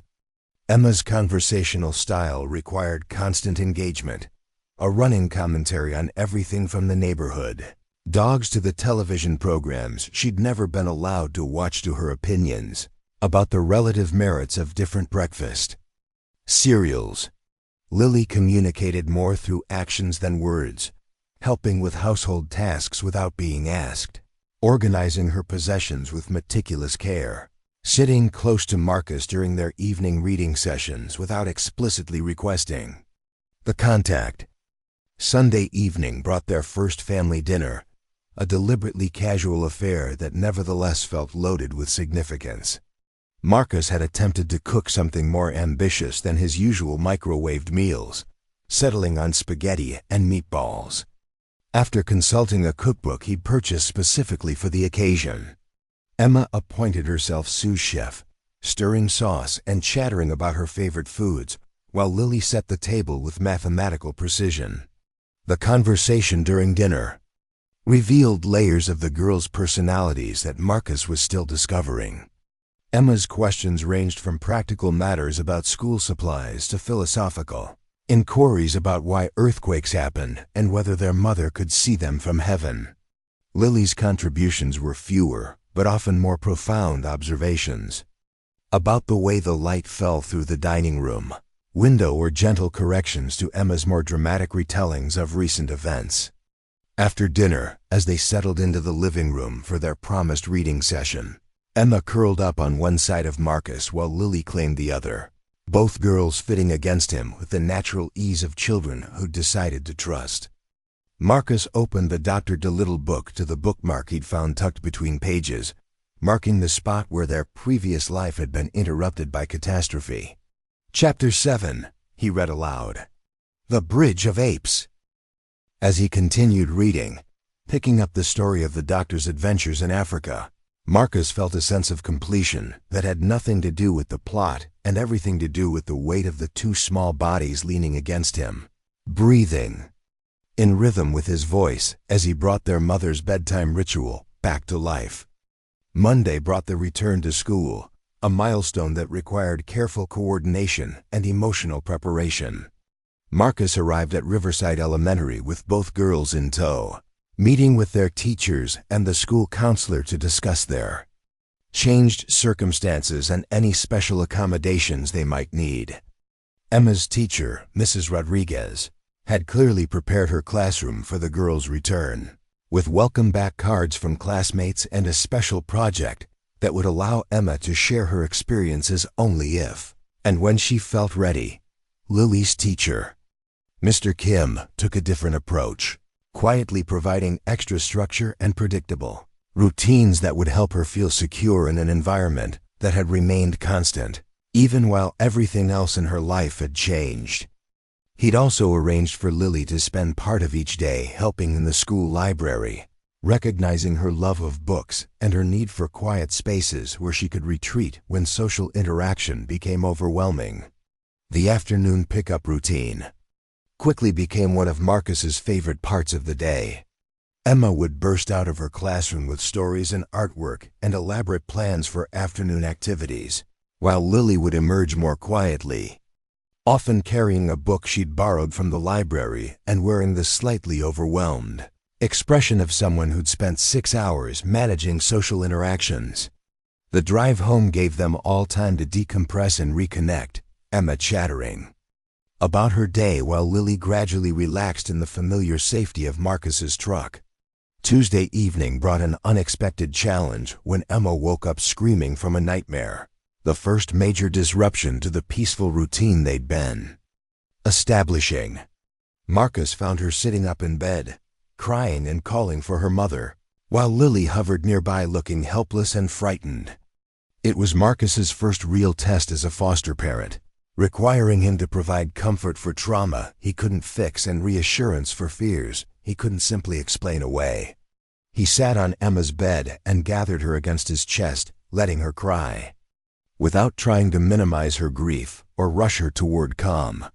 Lily climbed onto the bed too, taking her sister's hand and humming quietly, a sound that seemed to come from some deep place of shared understanding. Together, they rode out the storm of Emma's nightmare, Marcus learning that sometimes the most important thing he could offer wasn't solutions, but presence. I dreamed that the ground was shaking again, Emma whispered when the crying finally subsided, and I couldn't find you or Lily or Mom, and I was all alone in the dark. That sounds really scary, Marcus said, smoothing her hair back from her damp forehead. But it was just a dream. You're safe here, and Lily and I aren't going anywhere. But what if something happens to you too? Emma asked, voicing the fear that Marcus realized must haunt both girls. The terror of losing another person they'd learned to depend on. "Nothing's going to happen to me," Marcus said, knowing even as he spoke that he couldn't guarantee such a thing, but understanding that children needed promises even when the world had taught them that promises could be broken. "But even if something did, there are other people who care about you now. Ms. Valdez and Dr. Price and your teachers. You're not alone anymore, and you're never going to be alone again." The nightmare incident led to a conversation with Dr. Price about trauma responses and coping strategies, helping Marcus understand that what he'd witnessed was a normal part of the girls' healing process rather than a sign that something was wrong with their adjustment. She provided techniques for managing future episodes and reassured Marcus that his instinctive response, offering comfort without trying to fix or minimize their pain, had been exactly right. Wednesday brought a different kind of challenge when Dylan arrived for his first visit since the girls had moved in. Marcus had been looking forward to this meeting for weeks, imagining how natural it would feel to have all 3 children in his house, how quickly they would bond and become a blended family. The reality proved more complicated, with Dylan feeling awkward and unsure about his role while Emma and Lily regarded him with polite curiosity but maintained their focus on Marcus as their primary source of security. Dylan had brought video games and sports equipment, planning to entertain his potential new sisters with activities he enjoyed, but quickly discovered that 7-year-old girls had different interests and attention spans than 14-year-old boys. Emma was intrigued by his basketball but lacked the coordination to make successful shots, leading to frustration for both of them. Lily showed more interest in watching Dylan play video games than participating, content to observe his technique while working on a puzzle nearby. The breakthrough came during dinner when Dylan mentioned that he'd learned to cook scrambled eggs during a summer camp, leading Emma to challenge him to prove his skills. The 3 children ended up in the kitchen together, Dylan patiently teaching Emma to crack eggs while Lily measured out milk and butter with scientific precision. Marcus watched from the sidelines, marveling at how food preparation had become a universal language that transcended age and personality differences. "They're pretty cool," Dylan told Marcus later as they cleaned up the kitchen while the girls got ready for bed. "Different than I expected, but cool. Emma reminds me of myself at that age, always asking questions and wanting to try everything. And Lily's like this little wise old soul, you know? She sees everything." The observation pleased Marcus more than he'd expected, validation that Dylan was beginning to see Emma and Lily as individuals rather than just additions to their family dynamic. It also suggested that Dylan's natural maturity and empathy were developing in ways that would serve him well as a big brother, even if the role required some adjustment for all of them. Thursday brought the first parent-teacher conference since the girls had moved in, an opportunity for Marcus to meet with their teachers and discuss their academic and social adjustment. Emma's teacher reported that she was thriving academically, but sometimes struggled with emotional regulation, particularly when reminded of her mother or their previous life. Lily's teacher noted her exceptional reading skills, but also her tendency to withdraw when social situations became too stimulating. Both teachers emphasized that the girls' adjustment was proceeding better than expected, particularly given the magnitude of the changes they'd experienced.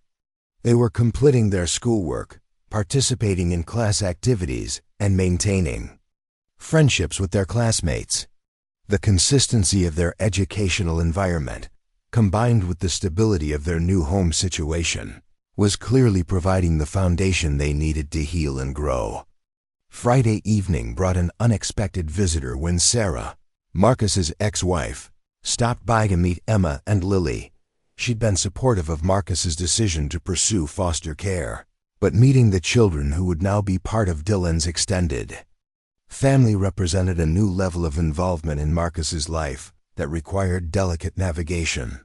Emma greeted Sarah with characteristic openness, immediately launching into stories about her new room and her favorite books and her plans for the weekend. Lily was more reserved, observing Sarah carefully before offering polite responses to questions about school and her interests. Sarah, to her credit, seemed to understand the girl's different personalities and adjusted her approach accordingly, engaging Emma's enthusiasm while respecting Lily's need for space. "They're lovely," Sarah told Marcus quietly while the girls played in the backyard with Dylan. "You can see that they've been well loved and well raised. Their mother did a good job with them." The comment touched something deep in Marcus's chest, recognition that he was now responsible for continuing the work that Sarah Chen had begun, for honoring her memory by helping her daughters thrive. Despite their loss, it was a responsibility he'd accepted intellectually, but Sarah's words made the emotional weight of it more real. The weekend brought their first real test as a family when Emma came down with a stomach bug that kept her home from school on Monday. Marcus discovered that caring for a sick child required skills he'd never developed, from monitoring fever and administering medicine to providing comfort for a miserable 7-year-old who wanted her mother and had to settle for a substitute father who was still learning his role. Lily appointed herself as Emma's caretaker, bringing her sister books and cool washcloths and staying close enough to provide comfort without risking contagion. Marcus found himself marveling at the girls' deep connection, the way they instinctively cared for each other even when they were dealing with their own challenges. It reminded him that they'd been a family long before he'd entered their lives, and that his job was to support and protect that bond rather than try to replace it. Tuesday brought a call from Patricia with news that would complicate their newly established routine. Sarah Chun's sister had been located in Portland, Oregon, and was expressing interest in potentially taking custody of Emma and Lily. Jennifer Walsh was married with 2 children of her own, financially stable and related to the girls by blood. She'd been estranged from her sister for several years following a family dispute, but claimed she'd had no idea that Sarah had children and wanted to explore the possibility of providing them with a permanent home. The news hit Marcus like a physical blow, not because he questioned Jennifer's right to be considered as a placement option, but because he'd begun to think of Emma and Lily as his daughters in ways that went far beyond legal technicalities.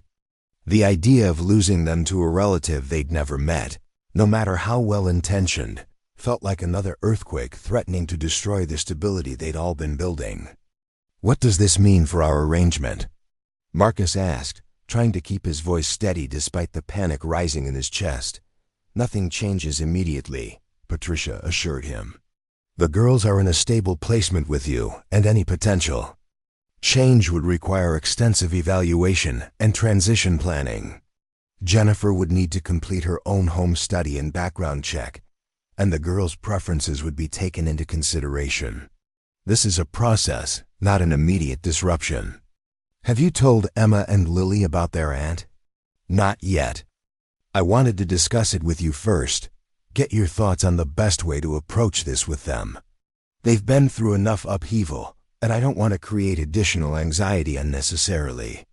Marcus appreciated Patricia's consideration, but he also knew that Emma and Lily deserved to know about their aunt's existence and interest in their welfare. The question was how to present this information in a way that wouldn't make them feel like their current situation was temporary or uncertain, when the truth was that uncertainty had become the one constant in their lives. Wednesday evening, Marcus sat down with Emma and Lily after dinner to tell them about Jennifer Walsh. He'd rehearsed the conversation multiple times, trying to find words that would be honest without being alarming, informative without being overwhelming. "Girls, I need to tell you something important," he began, settling into the living room where they'd established their nightly reading routine. "Miss Valdez called today to let me know that they found your mom's sister, your Aunt Jennifer. She lives in Portland, and she wants to meet you." Emma's reaction was immediate and emotional. "We have an aunt?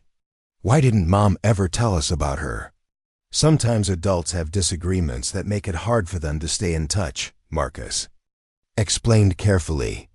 Your aunt says she didn't know about you and Lily, and now that she does, she wants to be part of your lives. Lily's response was more measured, her dark eyes studying Marcus's face as if trying to read the implications behind his words. Does that mean we have to go live with her? The question cut straight to the heart of Marcus's own fears, but he forced himself to answer honestly. It means that she might want you to, and that the people who make decisions about where children live will need to figure out what's best for you. But right now, you live here with me, and that's not changing anytime soon. I don't want to leave, Emma said firmly. We just got here. We just got our room the way we like it, and we're reading the Dr. Dolittle books, and I finally made friends with Jessica at school again. I know, sweetheart. And those are all important things that anyone making decisions about your future would need to consider. Lily had remained quiet throughout the conversation, but now she spoke with the kind of precision that always indicated she'd been thinking carefully about something. If we have to meet her, will you come with us? The question revealed the depth of the girls' attachment to Marcus, their need for his presence as a source of security, even when facing potential changes to their living situation. It also highlighted the complexity of his role as their foster father, responsible for their welfare, but not necessarily their permanent guardian. If you want me to, and if it's allowed, then absolutely, Marcus replied. You don't have to face anything alone. Thursday brought the first direct contact with Jennifer Walsh, a phone call that Patricia had arranged to allow Marcus and Jennifer to discuss the situation before any face-to-face meeting with the girls. Jennifer sounded younger than Marcus had expected, nervous but determined, clearly struggling with her own complex emotions about the circumstances that had brought them together. I had no idea Sarah had children, Jennifer said, her voice carrying the weight of years of family estrangement. We hadn't spoken in almost 4 years, not since our father's funeral. There were things said, misunderstandings that seemed too big to bridge at the time. If I'd known about Emma and Lily, I would have found a way to be in their lives sooner. Marcus found himself liking Jennifer despite the threat she represented to his own future with the girls. Her regret seemed genuine, her interest in the girls motivated by love rather than obligation. She asked thoughtful questions about their personalities and interests, their adjustments since the earthquake, their academic and social needs. They sound amazing, Jennifer said after Marcus had described Emma's enthusiasm and Lily's quiet wisdom. So much like Sarah was at that age. Emma's curiosity and Lily's intensity. I can see my sister in both of them. The conversation lasted over an hour, covering everything from Jennifer's family situation, to her understanding of the girls' trauma, to her willingness to maintain their connection to their current school and community if they came to live with her. By the end, Marcus had to acknowledge that Jennifer seemed like exactly the kind of person who could provide Emma and Lily with a loving, stable home, which made his own conflicted feelings about the situation more difficult to justify. Friday brought a meeting with Dr. Price to discuss how to help the girls navigate the emotional complexity of having a potential new family member enter their lives. Dr. Price emphasized the importance of allowing the girls to process their feelings without pressure to make decisions or choose sides, recognizing that their loyalty to Marcus and their curiosity about their aunt could coexist without creating conflict. Children are remarkably adaptable, Dr. Price explained, but they need to feel like they have some control over major changes in their lives. The more involved they can be in the process, the better they'll handle whatever outcome develops. The weekend brought a phone call between Jennifer and the girls, their first direct contact since learning about her existence. Marcus sat nearby as Emma and Lily took turns talking to their aunt, offering support and reassurance while giving them space to form their own impressions. Emma approached the conversation with characteristic openness, asking rapid-fire questions about Jennifer's children and her house and her pets, and whether she knew how to make the kind of pancakes their mother used to make on Sunday mornings. Lily was more cautious, answering Jennifer's questions politely but volunteering little additional information. After the call ended, both girls seemed thoughtful rather than upset, processing the reality of having extended family they'd never known existed. Emma was excited about the possibility of meeting her cousins, while Lily expressed concern about whether Jennifer would understand her need for quiet time and predictable routines. "She seems nice," Emma said during their bedtime conversation that evening, "but I still don't want to move again. I like living here with you." "I like living here too," Lily added quietly. "This feels like home now." Their words filled Marcus with both pride and heartbreak, validation that he'd succeeded in creating a sense of home for children who'd lost everything, but also awareness that their attachment to him could be complicated if they ultimately needed to move to live with their aunt. The situation required him to balance his own desires with the girls' best interests, supporting their emotional well-being while remaining open to outcomes that might not align with his personal preferences. Sunday evening brought a conversation with Dylan about the developing situation with Jennifer Walsh.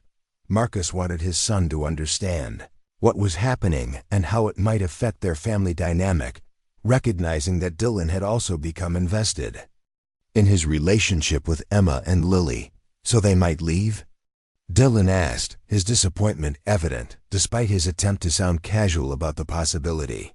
"It's possible," Marcus admitted. "Their aunt seems like a good person who wants to provide them with a permanent home. That might be what's best for them in the long run." Dylan was quiet for several minutes, processing the information in whatever way teenagers process the concept of impermanence in relationships they'd come to value. When he spoke again, his voice carried a maturity that reminded Marcus of why he was proud to be Dylan's father. "I hope they get to stay," Dylan said. "But if they can't, at least we'll have given them something good for a while. Sometimes that's the best you can do for people you care about." The wisdom in Dylan's words stayed with Marcus through the evening and into the week that followed, a reminder that love sometimes meant accepting outcomes that weren't ideal but might still be right. As he helped Emma with her homework and listened to Lily read aloud from her library books, Marcus found himself treasuring each ordinary moment while trying not to hold too tightly to a future that might not belong to him. The uncertainty was difficult, but it was also clarifying in unexpected ways. Marcus realized that his love for Emma and Lily wasn't contingent on them remaining in his home permanently, that his commitment to their welfare extended beyond his desire to be their father. If Jennifer Walsh could provide them with the kind of family stability and biological connection that he couldn't offer, then supporting that outcome would be its own form of parental love, even if it broke his heart in the process. Tuesday brought news that Jennifer would be flying to California the following weekend to meet Emma and Lily in person, a development that would require careful planning and emotional preparation for everyone involved. Patricia suggested that the meeting take place at a neutral location, possibly a park or family restaurant, where the girls could interact with their aunt in a relaxed environment without the pressure of being in either Marcus's home or an institutional setting. As Marcus helped the girls prepare for this meeting, he found himself walking a delicate line between honesty and reassurance, wanting them to understand the significance of meeting their aunt while not creating anxiety about potential changes to their living situation. Emma approached the upcoming meeting with curiosity and excitement, while Lily expressed concern about what would happen if she and Jennifer didn't like each other. "It's okay if you don't feel an instant connection," Marcus assured her. "Getting to know someone new takes time, especially when that person might become important in your life. Just be yourself, and let your aunt get to know the amazing person you are." Wednesday evening brought their last normal bedtime routine. Before Jennifer's visit, a reading session that felt weighted with significance, even though nothing had actually changed yet. As Marcus read aloud from the latest Dr. Dolittle adventure, Emma and Lily pressed close against his sides, their trust in him absolute, even as they faced uncertainty about their future. when he closed the book and tucked them into their beds. Lily asked a question that went straight to the heart of Marcus's own fears about the weekend ahead. "If we go live with Aunt Jennifer, will you forget about us?" The question revealed so much about her understanding of loss and abandonment, her fear that people who claim to love children could simply disappear from their lives when circumstances changed. Marcus knelt beside her bed and took her small hand in his, looking into those dark eyes that had seen too much change already. "Lily, I could never forget about you and Emma," he said with quiet intensity. "You two are part of my heart now, and that doesn't change no matter where you live or who takes care of you.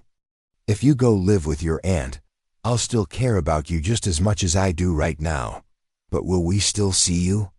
Emma asked from her own bed, her voice small in the darkened room. "I don't know what the rules would be about that," Marcus answered honestly.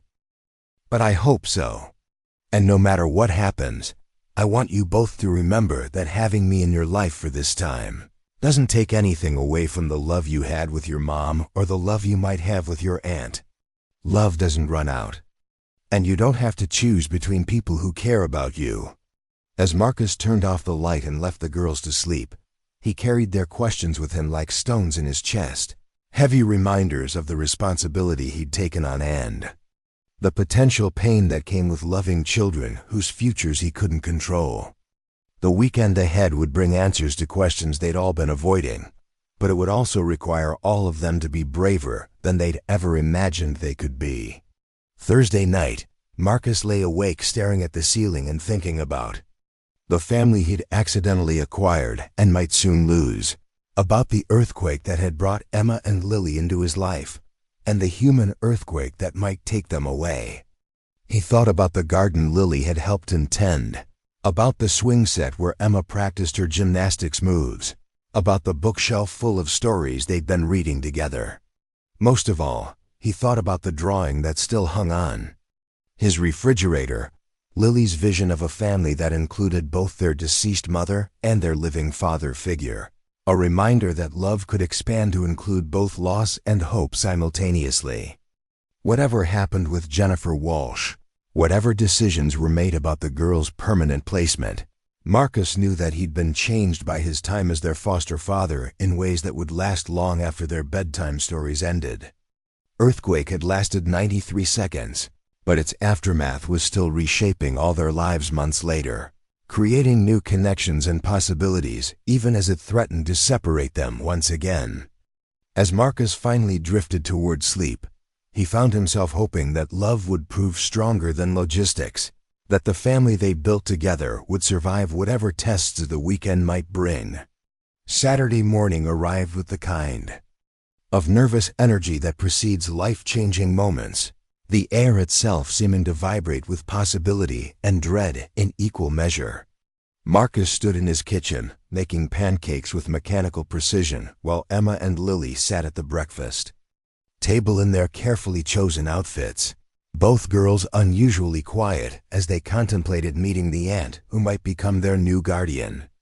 Jennifer Walsh's flight had landed the night before, and she was staying at a hotel near the airport, giving everyone time to prepare mentally for their first face-to-face encounter.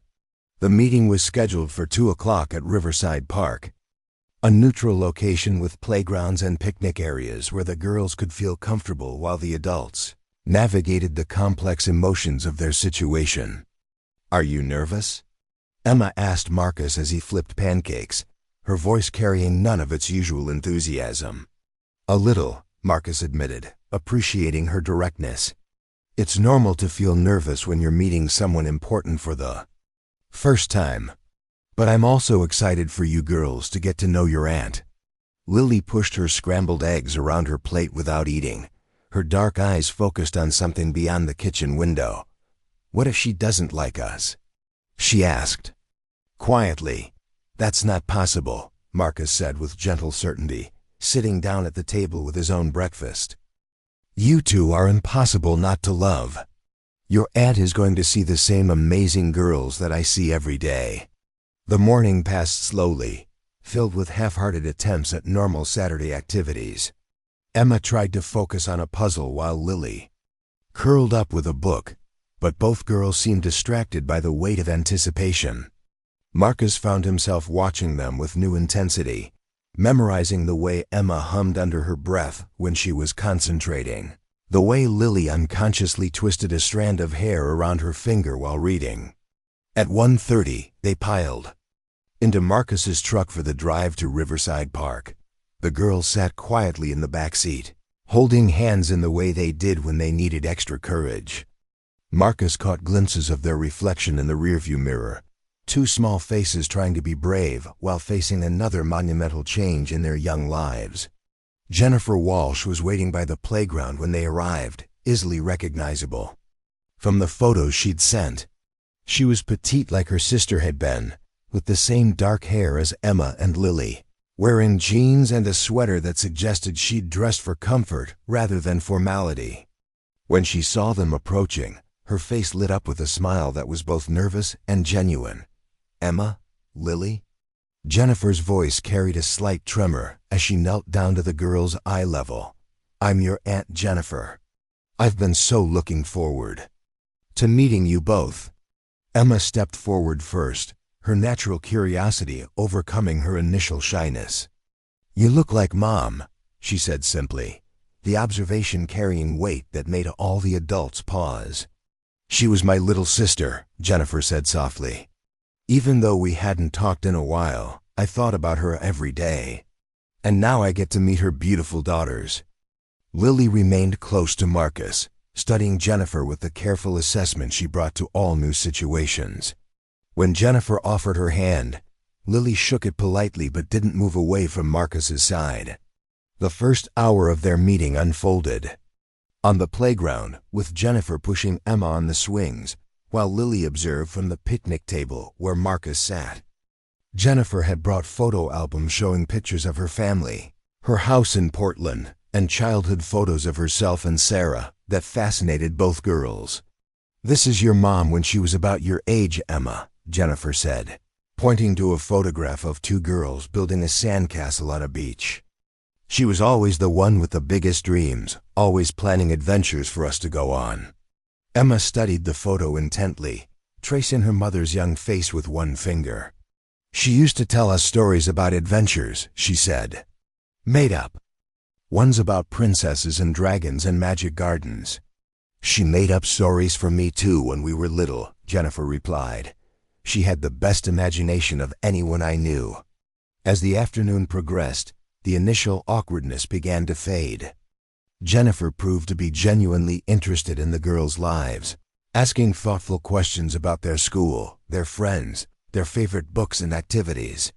She listened carefully to Emma's enthusiastic descriptions of her art projects, and Lily's quiet explanations of the garden she'd been helping Marcus tend.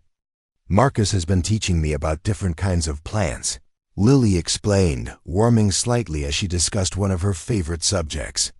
"We planted herbs and vegetables, and I keep a journal about how they grow." "That sounds wonderful," Jennifer said. "I have a garden too back in Portland. Maybe you could help me with it if you came to visit sometime." The casual mention of a potential visit created a moment of tension, a reminder of the larger questions that hung over their pleasant afternoon. Marcus felt Lily press closer to his side, while Emma's chatter momentarily faltered. Jennifer seemed to sense the shift in mood and smoothly changed the subject, pulling out a deck of cards and suggesting they play a game that could include everyone. As they sat around the picnic table playing Go Fish, Marcus found himself observing the dynamics between Jennifer and the girls, trying to assess whether genuine connection was developing or if they were all just being polite. Emma responded to Jennifer's attention with cautious enthusiasm, clearly enjoying having an adult focus entirely on her stories and questions. Lily remained more reserved, but Marcus noticed her watching Jennifer carefully, cataloging mannerisms and expressions that reminded her of her mother. After the card game, Jennifer suggested they take a walk around the park's duck pond, an activity that allowed for more relaxed conversation. Emma immediately claimed Jennifer's hand, chattering about the different types of ducks they were seeing while Lily walked between Marcus and Jennifer, maintaining connection to both adults. "Tell me about your life in Portland," Marcus said as they strolled along the water's edge. "The girls should know what it would be like if they came to live with you." Jennifer described her home, a 3-bedroom house with a large backyard, where her own children, aged 9 and 11, spent most of their free time. Her husband worked as an engineer while she taught part-time at a local elementary school, a schedule that would allow her to be home when the girls finished their school day. "Michael and Sarah would love having cousins to play with," Jennifer said, referring to her children. "They're both excited about the possibility of Emma and Lily joining our family." "What about school?" Lily asked, speaking directly to Jennifer for the first time since their initial introduction. "There's an excellent elementary school just 6 blocks from our house," Jennifer replied. "The principal is a friend of mine, and she's already said she'd be happy to meet with you girls if you decided to move to Portland." As they completed their circuit of the pond, Marcus felt the weight of decision pressing down on all of them. Jennifer had proven herself to be exactly what she'd seen during their phone conversations, a caring, stable adult who genuinely wanted to provide Emma and Lily with a permanent home. The girls had responded to her better than Marcus had dared to hope, showing signs of the connection that might develop into real family bonds given time. When they returned to the parking area, Jennifer knelt down in front of both girls, her expression serious but kind. "I want you to know that meeting you today has been one of the best parts of my whole year," she said. "You're both exactly as wonderful as I hoped you would be, and I can see so much of your mom in both of you." "Are you going to take us away from Marcus?" Emma asked with characteristic directness, voicing the question they'd all been dancing around. Jennifer glanced at Marcus before answering, her expression showing that she understood the complexity of the situation. "That's not a decision I can make by myself," she said carefully. "There are other people who help decide what's best for children, and they would want to make sure that whatever happens is right for you girls. But you want us to come live with you?" Lily asked, her voice barely above a whisper. "I would love to have you as part of my family," Jennifer said honestly. "But I also want what's best for you, even if that means something different than what I want." The ride home was quieter than usual, both girls processing their impressions of Jennifer, while Marcus struggled with his own conflicted emotions. He'd liked Jennifer, had seen genuine warmth in her interactions with Emma and Lily, had recognized that she could provide them with the kind of stable, permanent home that he might not be able to offer as a single foster parent. That evening, as they settled into their usual bedtime routine, the girls were full of questions and observations about their aunt. Emma was fascinated by the idea of having cousins and living in a house with other children, while Lily seemed more focused on the practical aspects of what such a move would mean for her daily routines. "Would we still be able to read the Dr. Dolittle books if we lived with Aunt Jennifer?" Lily asked as Marcus tucked her into bed. "Of course," Marcus replied. "Those books belong to you now, and you can take them wherever you go. And even if we weren't reading them together every night, you and Emma could read them to each other." "It wouldn't be the same," Lily said quietly, her dark eyes reflecting a sadness that made Marcus's chest ache. Sunday brought a family meeting, with Patricia Valdez, Dr. Price, and Jennifer to discuss the next steps in the evaluation process. The adults gathered around Patricia's conference table while Emma and Lily played quietly in the adjoining children's area, their voices providing a backdrop of normalcy to a conversation that would shape their future. "The girls seem to have responded well to meeting Jennifer," Dr. Price observed. "They're processing the possibility of change without the kind of severe anxiety we might expect given their recent trauma." "Jennifer, how are you feeling about the possibility of taking custody?" Patricia asked. "It's a significant commitment, especially given the girls' recent losses." Jennifer leaned forward, her hands clasped tightly in her lap. "I've been thinking about nothing else since I learned about Emma and Lily's existence," she said. I know I can't replace their mother, and I'm not trying to. But I can offer them a permanent home with family who loves them, and I think that's what Sarah would have wanted. Marcus listened to the conversation with a heavy heart, recognizing the logic in Jennifer's position, while struggling with the prospect of losing the girls he'd come to think of as his daughters. When Patricia asked for his perspective, he chose his words carefully. The girls have been through enough changes, he said. Whatever decision is made, it needs to be in their best interests, not based on what any of the adults want. They've started to heal from their trauma, and they need stability above everything else.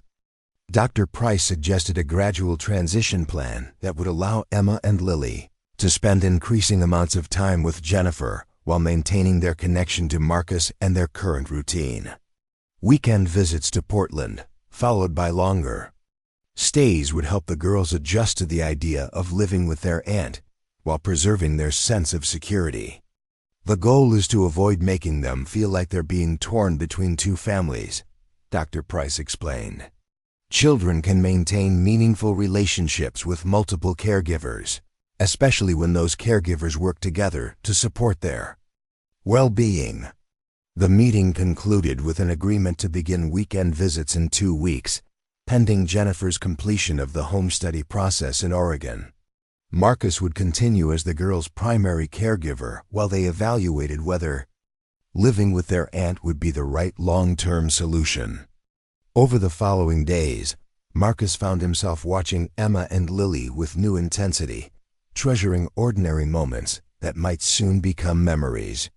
Emma's enthusiastic morning greetings, Lily's quiet presence beside him as he cooked dinner, their shared laughter during evening reading sessions, all of it felt precious and fragile in ways he'd never experienced before. The girls seemed to sense the adults' heightened emotions, asking fewer questions about their aunt while clinging more closely to the routines they'd established with Marcus.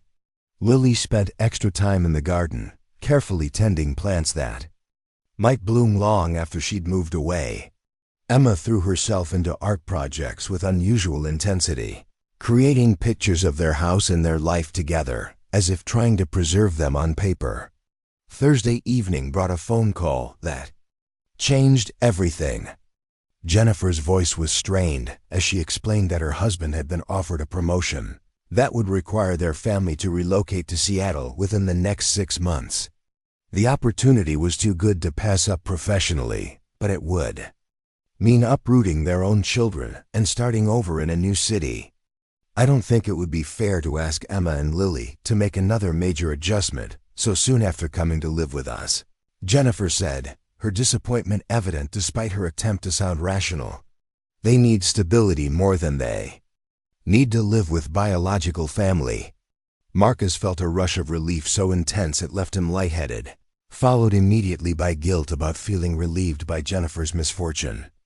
"Are you sure?" he asked. "Maybe the timing could work out differently." "No, Marcus. I've been thinking about this all day, and I know this is the right decision. You've given those girls a stable home when they needed it most. They trust you, they're thriving with you, and you love them like they're your own children. That's what matters, not biology." The conversation continued for another 20 minutes, with Jennifer explaining her decision to Emma and Lily over speakerphone. Both girls were quiet as they absorbed the news, Emma asking careful questions about whether they'd still be able to visit their aunt sometimes, Lily wondering if Jennifer would send pictures of her new house in Seattle. After the call ended, the three of them sat in the living room processing what had just happened. Marcus felt like he'd been holding his breath for weeks and could finally exhale, while the girls seemed to be working through their own complex emotions about their aunt's decision. "Are you sad that we're not going to live with Aunt Jennifer?" Emma asked Lily, her voice carrying concern for her sister's feelings. "A little," Lily admitted, "but also relieved. I didn't want to start over again somewhere new." "Me too," Emma said, then turned to Marcus with an expression that was both hopeful and hesitant. "Does this mean we get to stay here forever?" Marcus felt his throat tighten as he looked at these two remarkable children who had transformed his life in ways he was still discovering. If that's what you want, then yes. This is your home, and I'm your family, for as long as you'll have. M.E. The following week brought meetings with Patricia and Dr. Price to discuss transitioning from foster care to adoption, a process that would make Marcus's relationship with Emma and Lily legally permanent. The paperwork was extensive, but the emotional weight was even greater as they prepared to transform their chosen family into an official one. How do you feel about the idea of adoption? Dr. Price asked the girls during one of their sessions. It's a big step, making Marcus officially your father. He already feels like our dad, Emma said matter-of-factly. The papers are just to make it official.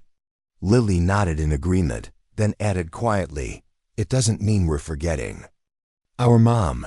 It just means we have a dad now too. 6 months later, on a warm spring morning, Marcus stood in a courthouse with Emma and Lily beside him, both girls wearing their best dresses for the adoption ceremony. Dylan stood with them, having driven down from Portland for the occasion, while Patricia and Dr. Price watched from the gallery as witnesses to the family they'd helped create. The judge was the same woman who had presided over Marcus's initial custody hearing, and she smiled as she recognized the transformed family standing before her. It's not often that I get to see such a clear example of how the system is supposed to work, she said. Mr. Chen, do you promise to love, protect, and provide for Emma and Lily as their legal father? I do, Marcus said, his voice steady despite the emotion threatening to overwhelm him. Emma and Lily, do you understand that this means Marcus will be your father forever, and that you'll be his daughters? Both girls nodded solemnly, Emma reaching for Marcus's hand while Lily gripped his other side. Then by the power vested in me by the state of California, I hereby declare this adoption final. Congratulations, Chen family. As they left the courthouse, Emma skipping ahead while Lily walked quietly beside him, Marcus thought about the earthquake that had brought them together and the journey that had led them to this moment. The ground had stopped shaking months ago, but the aftershocks had continued to reshape their lives in ways none of them could have predicted. That evening, as they settled into their familiar bedtime routine, Lily asked a question that surprised Marcus with its wisdom. Do you think Mom knew somehow that you would find us and take care of us? Marcus considered the question carefully, thinking about Sarah Chun and the final moments when she'd pushed her daughters to safety under the sales desk. I think your mom loved you so much that she would have done anything to make sure you were safe and cared for. Maybe she didn't know exactly how it would happen, but I think she knew that love would find a way. I think so too, Lily said quietly, settling into her bed with the contentment of a child who finally felt secure in her place in the world. As Marcus turned off the lights and headed toward his own bedroom, he paused in the doorway to look back at his daughters, sleeping peacefully in the room they'd made their own. The earthquake had lasted 93 seconds, but its legacy would last a lifetime, having brought together 3 people who needed each other in ways they couldn't have imagined. The earth had stopped shaking, but their family would continue growing, built on a foundation strong enough to weather any storm that might come their way. Up next, you've got 2 more standout stories right on your screen. If this one hit the mark, you won't want to pass these up. Just click and check them out.